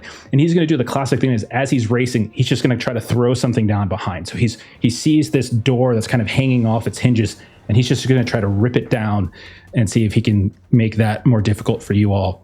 I'm going to spend some malice to do this with a slight boost. Okay, well, I'm glad I did. That's a 4. It was a 3 + 1, so a 4. So he succeeds. And then his chase test, which I will spend some malice to see if he passes. Another 4 + 1, so a 5. Okay, so he has, as he's racing, you guys hear something clamor down the hall, and it's you just hear it as he spins around to the side. You guys can go in any order you want. Solavita, we started with you. You're racing after. As you turn the corner, you see that there is this big beam that's coming down and like kind of crossing, and you can see he's already reached almost the far end of this hall. You can see it's kind of leading back to that hall of faces. Remember, you guys took like a shortcut. This seems to be the natural way to get back there, and you can see he's already racing. He looks over his shoulder and he sees you. So you need to make a chase test essentially to overcome this. Athletics makes the most sense, but I will of course listen to other ideas. But it'll be a +2 to your difficulty. So it's going to be a difficulty of 6 for you as this impediment is in front of you. I'm going to pump all 3 of my athletic points into this and do an athletics check. Okay, go for it. Oh, just made it. Just barely. Okay, so you come up to this, you see this thing going this way and that. Not only that, but it looks like just by ripping the door and kind of yanking it down, like there's definitely some stability issues here, but you're able to What do you think? Do you slide under? Do you hop over? Like, what does Solovita do? Yeah. She would definitely like slip underneath it and keep going. Okay. Vincent will say you're next as you're chasing after. You see Solovita slide underneath and keep going. Vincent, the same deal for you. It would be athletics, but obviously if you have another idea, we can do something else, but it's going to be a difficulty of 6. Yeah, I have athletics, and I'm right behind Solovita, so I'll follow her lead. Slide under myself. All right, go for it. Spent 2. I had a 4, so it actually catches me. Okay. So what do you think happens as you try to like bypass this like impromptu hurdle? Like what do you think happens? Yeah, so I was a step late. She was able to slide past, but when I slide under, it caught me, and I'm a bit trapped. And so maybe there's like you part of your clothing, and so as you pull, you get stuck, and as you move around, maybe your foot gets wedged as the door shifts because of your contact with it, and now your foot is kind of pinned. And that's when Chauncey, you come running up, and you see Vincent stuck. You see Solovita running off by herself. Chauncey, what do you want to do? I mean, Vincent went low. I'll go high and try and go up and over. Okay. Also athletics. Okay, sounds good. Difficulty 6. I'll spend 3. Okay. Phenomenal. Wow, and I'll roll a 1. Okay. Just roll. What do you think? Garbage right there. I'm gonna kill Solovita. He's just gonna turn around and boom, dead.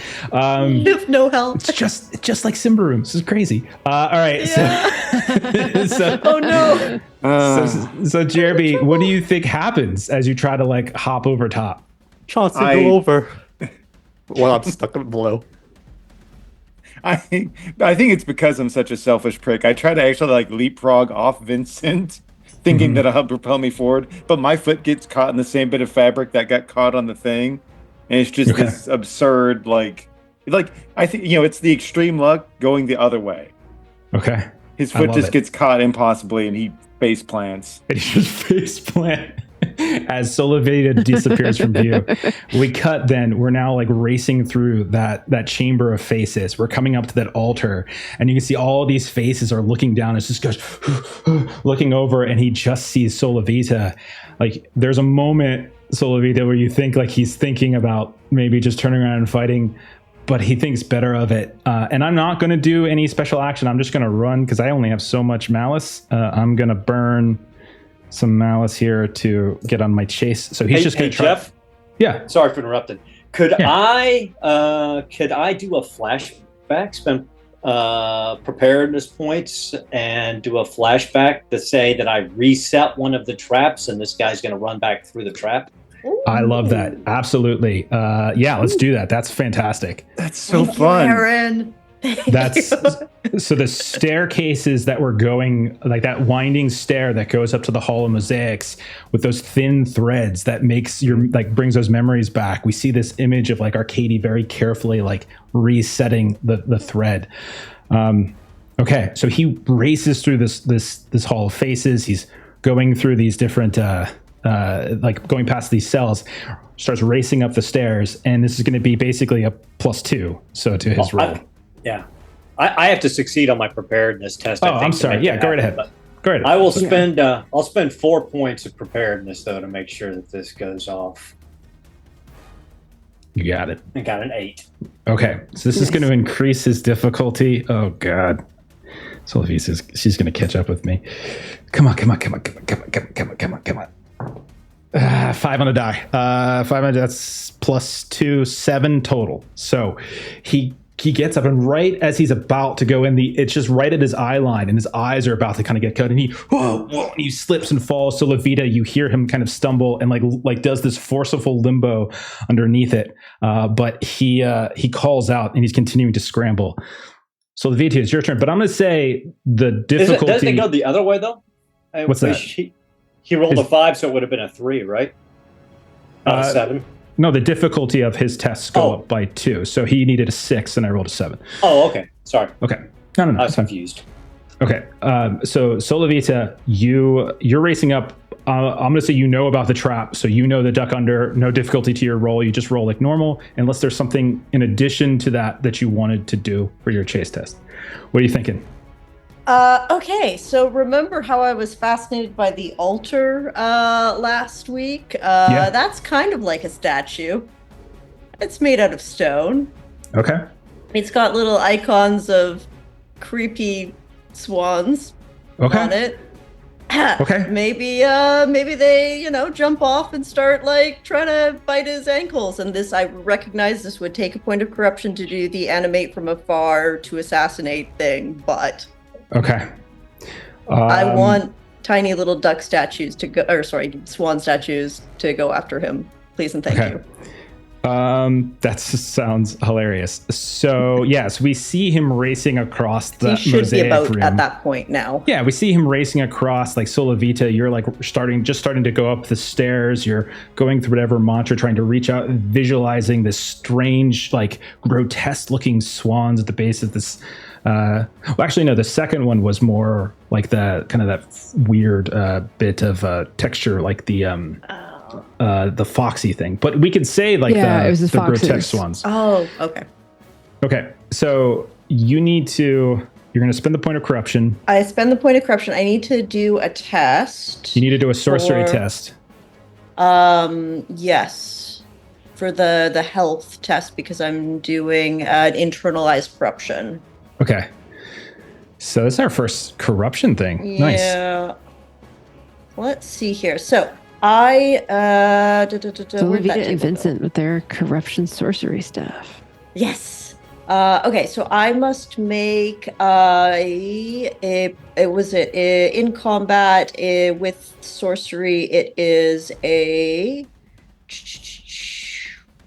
here it is. Health test with a diff 3 plus corruption spend. So can I use sorcery points to help with this roll and roll a d6? Okay. Yep. I'm definitely going to put like 3 sorcery points into this. Okay. Test. Because I am worried. Okay, so great. That's a 7. Okay. So this is you spent your point of corruption to do your, okay. Assassination from afar with a statue effect. Yeah. AKA angry animal attack. So basically in chases, anytime you do anything in addition to the chase, it increases the difficulty of your own chase test. So that means now when you make your athletics test to continue after this guy, it's going to be a difficulty of 6 that you need to roll. Yes. Which I recognize I pretty much just have to roll a 6 because I'm out of athletics. Okay. Do we have any refresh tokens? We do. But in chases, you reserve use of them until the end of the chase. During you can't use them during chase. Okay. That's fair. I was just reading that in the I recognize that I'm probably not going to be able to, unless maybe I can throw in, how about burglary instead of athletics? Because this is the trap that Arkadiy set.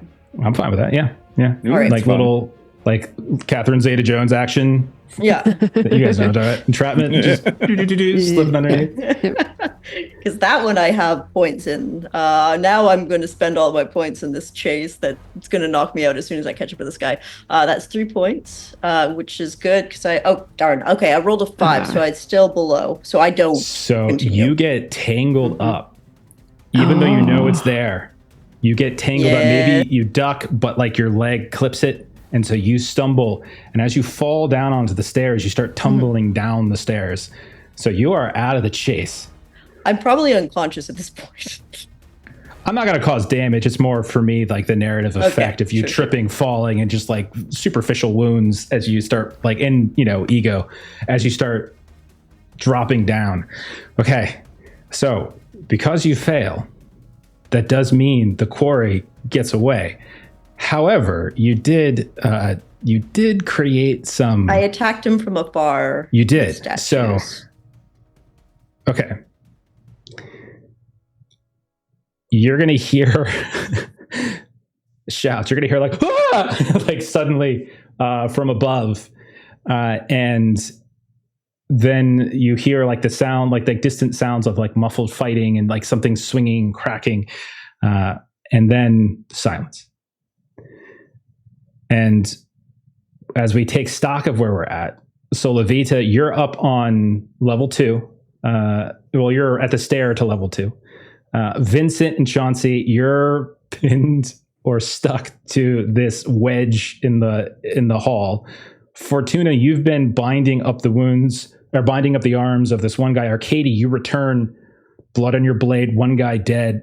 You see Fortuna tying up the blades, and I'm going to say that I'm going to drop us out of initiative for the time being, and we're just going to go back to play.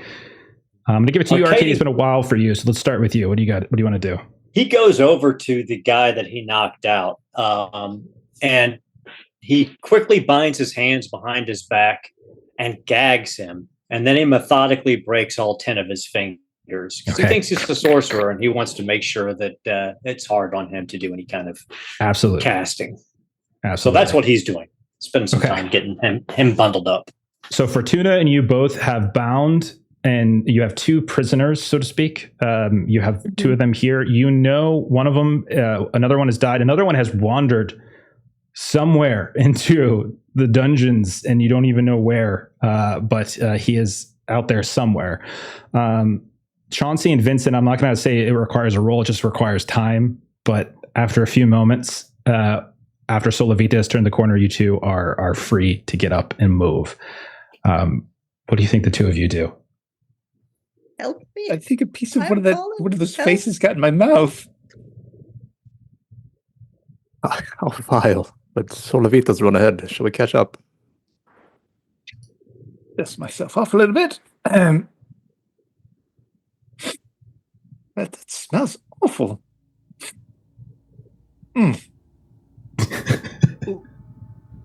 Okay. Your delay is noted. Help me. As the 2 of you catch up, you can see Solavita at the base of this winding stair that goes up to the mosaic hall.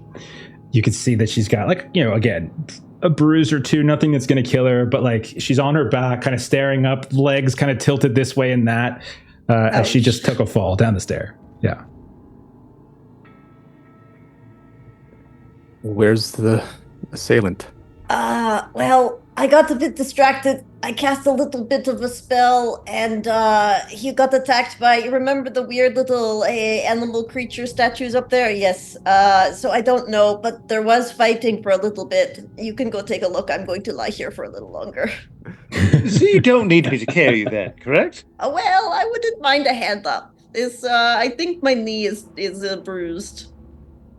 Fine, piggyback it is. Come on. Oh, excellent. Yes, this is great. And I'll wind up the stairs. Okay.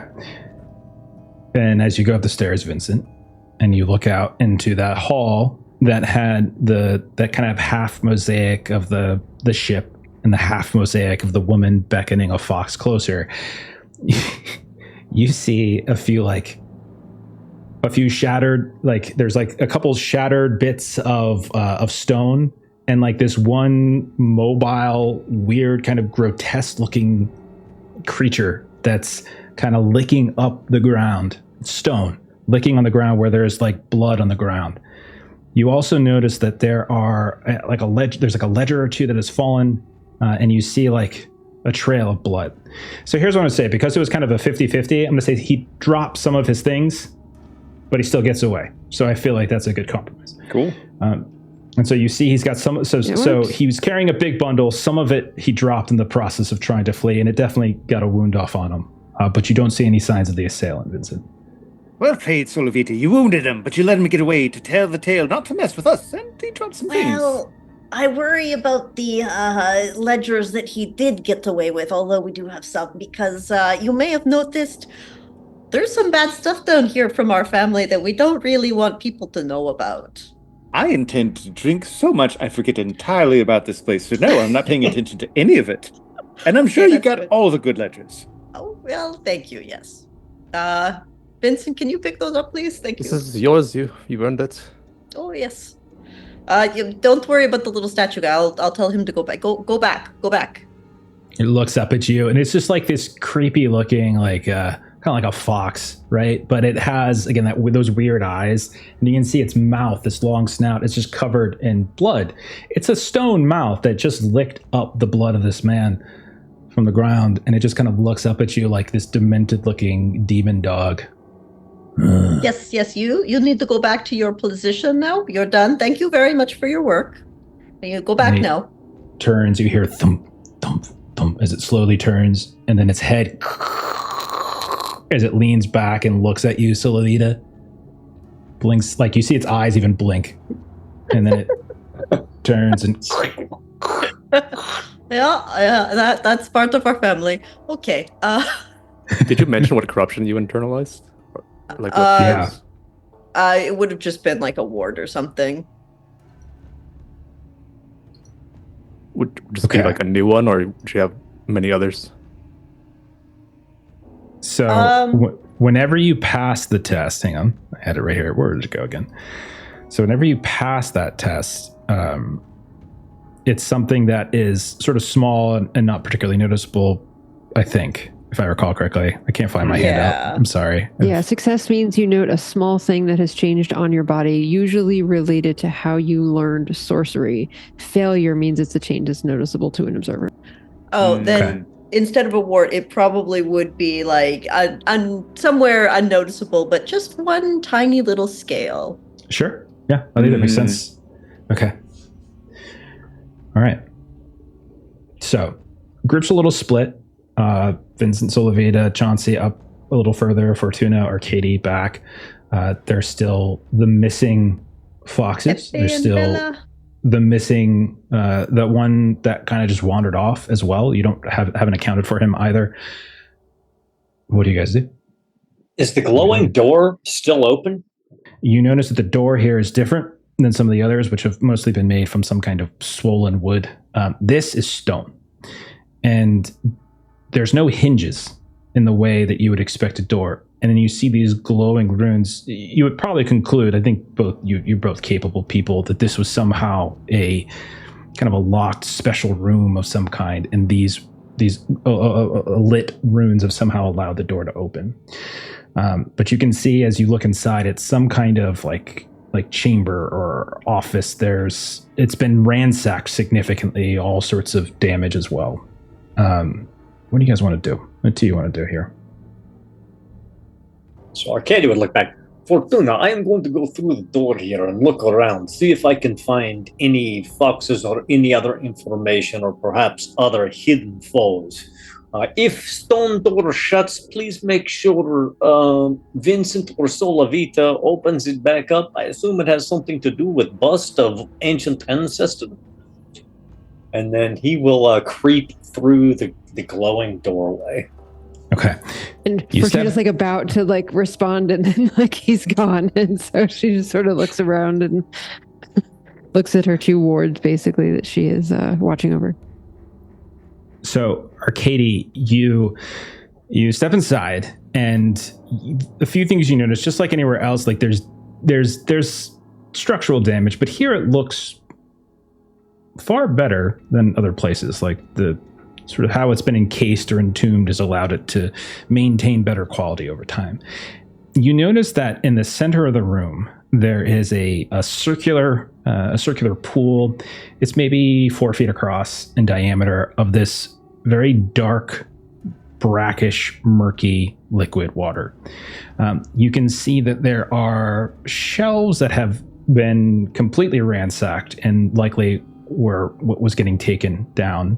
And there are also a couple of these like kind of floating shelves with various utensils and devices and things like that. Likely, looking at them, were used for some reason in this area. I would say with your background, you would know that you're looking at things like ritual items, and also you're seeing things like these kind of crusty looking knives, some serrated, also maybe torturer type instruments of some kind. And then there are a couple things kind of scattered about. There's like a ledger or two that has that remained inside, but for the most part, you can tell like the contents, the sort of the paperwork has been taken. You notice you don't notice anyone else inside. The room itself doesn't look to have any other exit out of here, and yeah, that's what you see. What investigative ability do you think you'd be using as you step inside to look around? I think he would be using spot frailties. He's looking for anything that's, well, I don't know if vigilance probably is better. He's looking for anything that's out of place. You know, that is. I mean, I know everything is messed up in here, but I mean, he's looking for like anything architecturally that's out of place, or anything that might allude to something else, like a hidden compartment or anything else that might be in this room. As you go and like shift around the room and try to look like in other places for signs of like a hidden chamber or alcove, kind of pressing, looking for nothing like that appears. But as you like peer down at that pool, as you look at it from different angles, like it's hard to assess like the depth of it, and maybe there's a rod or something nearby that you just grab, or a piece of a rafter, and you realize it's just extraordinarily deep. Like you just keeps going all the way down until you're clinging with your fingernails to the edge of this several foot long rafter that you've dipped down into it. Like it's extraordinarily deep. And that's probably the only thing that seems a little odd.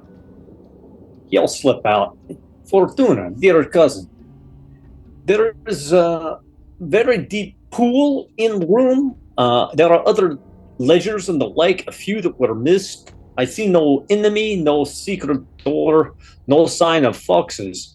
So this is outside of my area of expertise. Perhaps you would speak them. I want to look at the ledgers that we collected off of the dead body in the corner and what's left in here, to try to figure out what's going on here. And with that, he'll discard the prisoners at that point. Okay.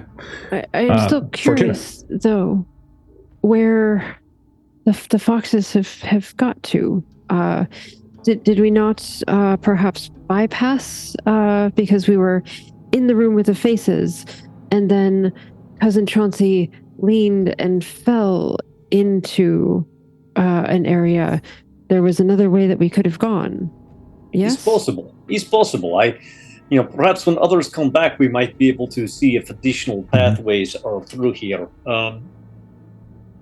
Perhaps they took the foxes for more nefarious means. And he'll look around the statue to see like if there's any signs of like some sort of animal sacrifice that might have been required for, like blood on the statue or anything.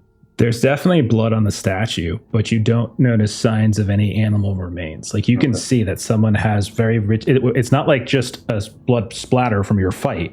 Like someone has very ritualistically like kind of drawn a swath of blood down, and you don't know exactly the source of that blood, but you don't see the signs of like any animal sacrifice.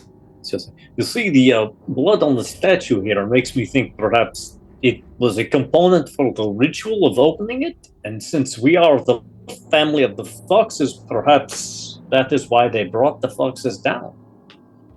I do not know, though. I found no bodies of the foxes, so it's hard to say.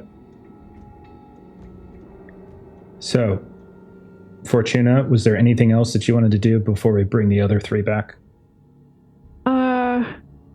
I would have gone into the other room.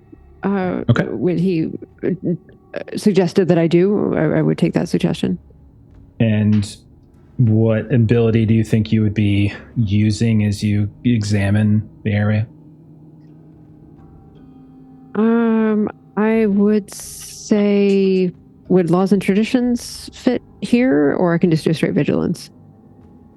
Well, vigilance has already been used. Like Arkadiy used vigilance here, so you wouldn't really be getting anything different. Laws and traditions. Laws and traditions are city secrets. Okay, city secrets again is more about like finding like hidden pathways through like. That's right. Yeah. Laws and traditions. Forgotten lore. Sorry, I mean, getting back used to my sheet again. Yeah. Okay, forgotten lore. Forgotten lore. Let's do that. Okay. You notice on one of maybe like in this grimy corner of the room where it looked like it just like debris of like busted shelves when they were ransacking it. Something kind of catches your attention, and you see when you look down this. It looked like it looks at first like it's glinting in the grime, and then it's as if like the grime itself just begins to pull away, and you see this small token in that little corner that just kind of reflects a little bit, and you're not really sure exactly what it's reflecting because there's not like a ton of light in here. It's very dark, and when you look at it, you realize it's like this. It's about the size of like it could rest in your palm fairly easily, but it looks like this kind of coiled bit of scales just kind of circulating around itself. And you realize that the scales themselves are multicolored, and they're like almost illuminating on their own right. This is some kind of, you would guess this has some kind of value, but also some kind of power kind of radiating from it. I would say that Fortuna would kind of bend over and she would kind of blow in that area to try to kind of get some of the kind of debris off of it. And then she would kind of do the thing where she's going to take a bit of a long skirt or a long sleeve or something, and that's kind of what she's going to pick it up with, because she is a bit wary of this, so she doesn't want to kind of touch it and kind of pick it up in her hand. She just want to, kind of have a little bit of cloth that she's using as she kind of scoop it up. Doesn't touch your skin. It's fine, and it just feels very heavy in your hand. So again, it's like the size. Think of it like a big silver dollar or something like that. Okay. She wants to kind of look at the backside of it. It's the same on both sides. You can see this. It's like a coiled serpent, basically, or the scales themselves. And she'll kind of take that in her hands, and she'll kind of look quickly around the room and then go back and join Arkadiy, and she'll want to show Solovita and Vincent as soon as they come back. So Vincent, Solovita, Chauncey, are you all working your way back to Arkadiy? Okay. All right. As you're working your way back and you're like coming back the proper way, as opposed to like that fallen wall that Chauncey stumbled into, the three of you hear the sounds of like this yipping fox or two somewhere kind of cascading through the halls. Is that you, Chauncey? Bella, Pepe? I'm the drunk one here, not you. Oh, jeez. It just sounded so similar. Oh no, Vincent, you do have humor. Pepe, Bella, Pepe, come here. You hear the sounds of yipping. It sounds far off, though. Again, just like with Arkadiy, it sounded far off, but if it sounds far off again. All right, we might need to go more adventuring. I have a really dumb idea for an investigative skill. Absolutely. Could I do trustworthy as Vincent jokes that it sounds like me? I'll then kind of mimic it. Here there. And kind of, I can't whistle for crap, but Chauncey will jokingly kind of try to mimic their sound and kind of whistle to them and maybe use this trustworthy trait. They just... Absolutely. As you start yip communicating, This is such a bad idea. His face tells me this is a bad idea. You hear and call response. And the three, Chauncey at least, I'm not going to say Vincent and Solovita obviously do this. Chauncey, you eventually get led to a section of this prison area, and you can see that there is this old and like this chunk of rubble that has collapsed. But you see that there's like space in between the stone and the rafters where you can kind of see, like you could climb through that rubble. But you definitely hear the sounds of the yipping coming through there. You also see, I would say, I'll just give you this, what looks like tufts of fur and what looks like cloth, dark cloth, like that worn by the people that you just fought.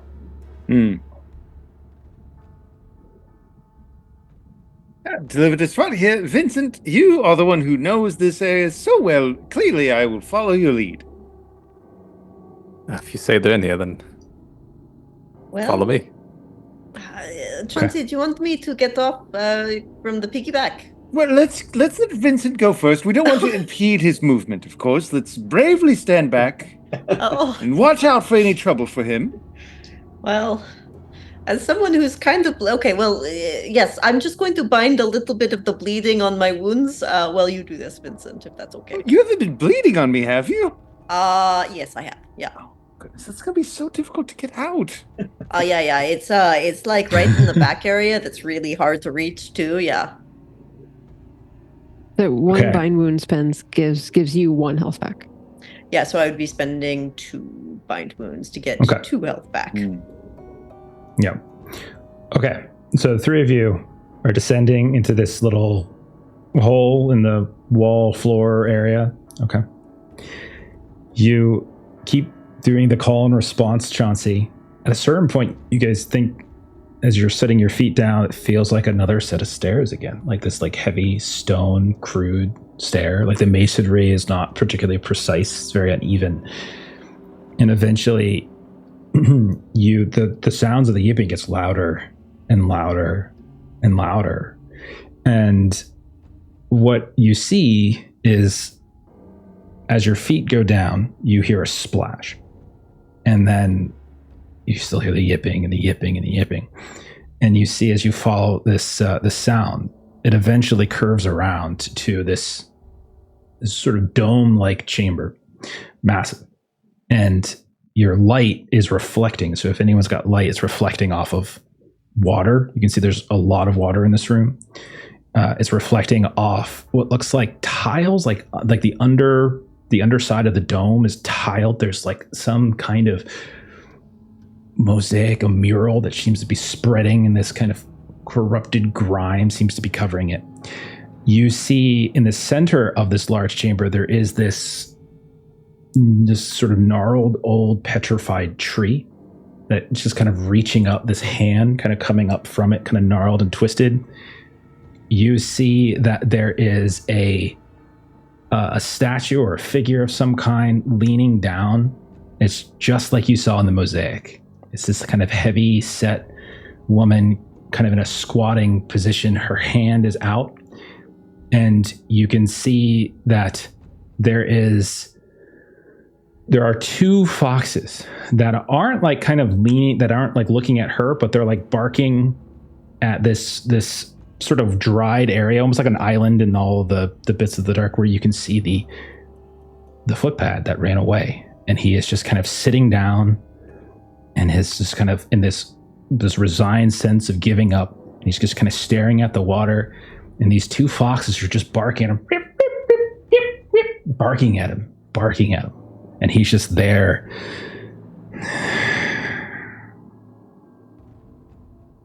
What you guys like to do?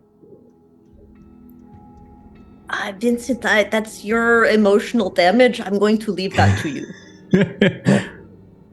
I'm going to go talk to the statue. Going to talk to the foxes? Well, that's you. You made friends with them already, right? Yes.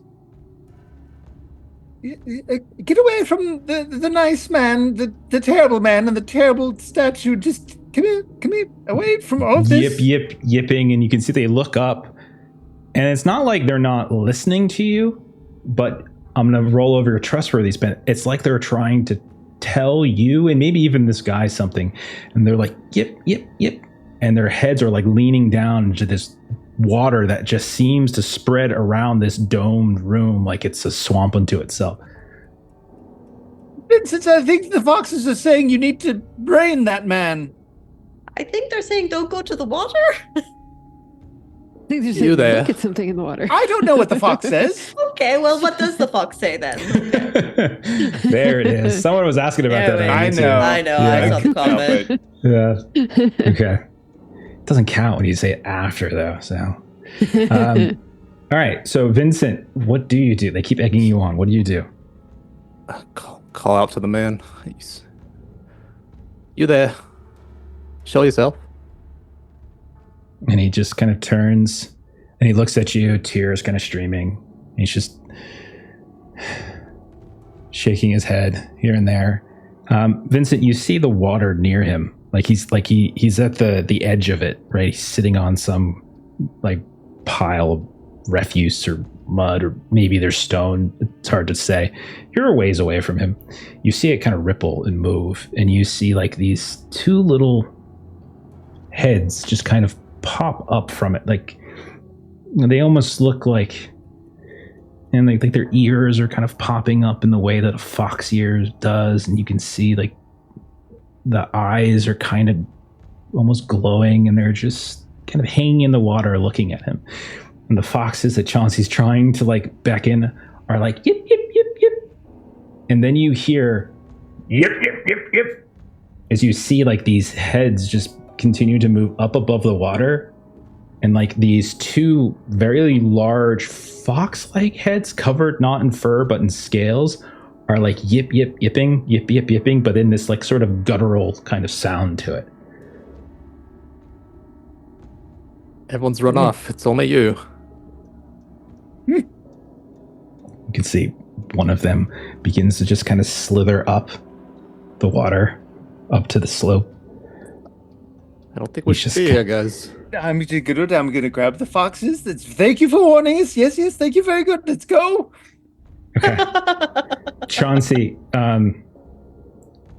you are going to go race and grab pick up that. Depends on how close the other. He'll start approaching them, but if it looks like the other ones are going, he's not so loving of these things that he would risk himself. Do you want to give me? Go over. Okay. Do you want to give me an athletics test to see if you can make it over there and slum through the water? Yeah, You I got will this. spend the last I have, Okay. and I'll roll another one. Oh, Because Jeremy. that's what I do. Oh no. Chauncey, you go like moving across, and at first the water is like shin deep, but then it's like knee deep, and then you just like kind of fall and splash into it, and you like dunk down under the water as you get up.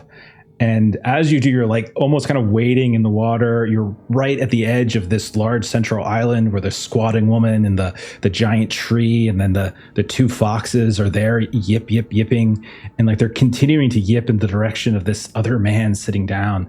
And then now they've kind of coming over to you, and they're like, yip, yip, yip, yip, yip, yip, yip, yip. You watch as like just a handful of feet from you, there's a little bloop in the water, and you see another one of these heads, these like kind of strange half like fox, half lizard like pops up, and then on the other side of you another one kind of pops up. And so like you all are kind of watching Chauncey just like wade in there. Vincent, Solavita, are you two doing anything before I continue with the awful things that are about to happen? Talk to the statue. So you can give me an athletics test if you want to just wade out and make sure you don't. But I don't think I would have fall. gone in the water. Okay. You would have to go through the water to get to the island. Yeah, because it's in the middle of the island. Okay, then I probably would have tried to yell at her a little bit because the statuary does allow me to talk to figures, but I wouldn't have gone in the water. So if she doesn't respond, I'm going to back up a little bit more, especially once Chauncey goes in and then other things start to happen. Okay. I'll help Chauncey up. This poor old drunkard right now. So you reach out, you kind of grab him, and you drag him away as you watch as these two heads just kind of are like watching and looking, and they're like just floating around, almost like a crocodile. If anyone's ever seen a crocodile or an alligator, just like on the surface of the water, right? They're just kind of doing that. And then all in that channel between like where that guy is kind of sitting down and where the island is with the foxes that are barking, you start to see these little different ripples in the water as a fifth head pops, and then a sixth head, and then a seventh head, and then an eighth head. And you see as they start to pop up, they get higher and higher. They start coming up out from the surface of the water, and you realize they're these long necks. They aren't foxes. They're almost like serpents that are starting to rise and rise. And as they do, you notice that all of these ridiculously long serpent-like bodies all kind of come to this sort of central nexus. And you see, starting to step up out of the water, this big mass of just flesh just stands. And all of these 8 different heads just start barking and yipping so loud at this point. I think Fortuna and Arkadiy could hear it kind of echoing and cascading through. I think we're going to stop there because that seems like a good cliffhanger. And then we'll give Jeremy a chance to make a new character. Okay. And this is why you never care for anything other than yourself. It always ends poorly. Wrap gosh. on a Be back, cracker. Jeremy. Welcome back, Chauncey. Goodbye, Chauncey. Yeah. I mean, you said there's an option to play as a ghost in this game, right? That is Yeah. true, Yeah. and you have Because people who if could help Chauncey with was a you. ghost, he doesn't have to worry about physical repercussions. It actually just makes the character better. Oh, You do, and goodness. your sway is Amazing. high, and sway is what you need to possess people. Yeah. So Good. It would be amazing. Okay. So good. All right. So So we're good. there. You guys have mostly stopped the intruders. One got away with some things. Who knows how bad those things might be to you all, but has gotten away with some of it. But you managed to stop others. You have two of them in custody, so to speak. A third one you see is now in a very, very severe situation as three of you are in this huge chamber, this big creature coming out of the water, this monstrosity of a creature, Hydra-like almost. And we'll pick up there next week and we'll see who survives. All right. Okay. Running is always an Yeah. option. So there's always that. Oh yeah. Okay. That's what should have happened. Close Stupid the door foxes. behind you. That's why we don't talk about these vaults right here. I gotta try to save the That's why we don't talk boxes. about them. Yeah. Okay. Yeah. All right. So let's go ahead and do some closing plugs and we'll get on out of here. We're going to start with Aaron. Aaron, what's going over on Garblag and everything? So yeah, over on Garblag Games next week on Tuesday, 3 p.m. Eastern Standard Time, you can see Pete running some more Electric State. Then on Wednesday at 4 p.m. Eastern Standard Time, Stu is going to jump in and he's going to be running some Judge Dredd for us. And that's using the What's Old is New rule set, the most recent Judge Dredd game. And we're going to be judges in Sector House 13, on the outskirts in the slums of Mega City 1. And if you haven't got enough, then come back on Thursday for Lewis at 3:30 Eastern Standard Time for some One Ring action, running through Moria in the Forging of Small Dunes campaign. Awesome. Fantastic. I'm very excited for that. And also very sad that we've been talking about, Steve and I have been talking about One Ring lately. So I gotta find a place, gotta find some time. Okay. As the rest of us, our next game is tomorrow night. We're going to see Aaron running he's in the GM seat as we're back to Dragonbane. Do we know what we're doing in Dragonbane? Do you have a little plug? Oh, I know or what hint? you're doing. Well, I mean, Okay. so everybody's we're in the town of Swamp Break still on the edge of the haunted marshes. And you'll have an opportunity to either travel to the town of Outskirt to refit yourself and look for rumors or information, or you can chase down a rumor that you already have and look for the Temple of the Purple Flame. We'll see what happens tomorrow night. I'll only try to kill half the party. The rest of you will be fine. Yeah, that makes sense. Nice. I mean, it's fair. I mean, you already okay. killed me, so clearly Truly has to survive this time. Does she though? She's Does probably she? the easiest to kill. No, She's probably she is the Yeah, easiest to she's kill. probably the She's easiest. 100% the easiest to Yeah. kill. Yeah. I'll never okay. kill Jeff. I mean, it's impossible to You kill were that. really It's- close. Like you were super Yeah. close 2 sessions ago, I doing think it my was. best. Yeah, you were really, really close. You almost got me. It was really close. I'll probably kill myself at some point because I make really stupid decisions. So that's fine. We get to see what heroic Deeds. abilities you guys picked. Yeah, I know. I've narrowed it to 2. I still haven't made my decision. Okay. Let's see what else we got. Saturday, Call of Cthulhu. Let's see a few of us here playing that. Bangkok's very dangerous, but good things happened most recently. So we're getting back on track. Monday, we should be doing some other scape. Tuesday, Kipser, what are we doing? So there's a new campaign that just came out called Sweet Revenge for Perils and Princesses, and I am going to be running a princess game for the crew on Very Tuesday. excited. Very excited. Yeah, we're gonna Should we- probably start just with character creation, and then I've got an idea for the first bit. If you guys get your characters done quickly. Okay, awesome.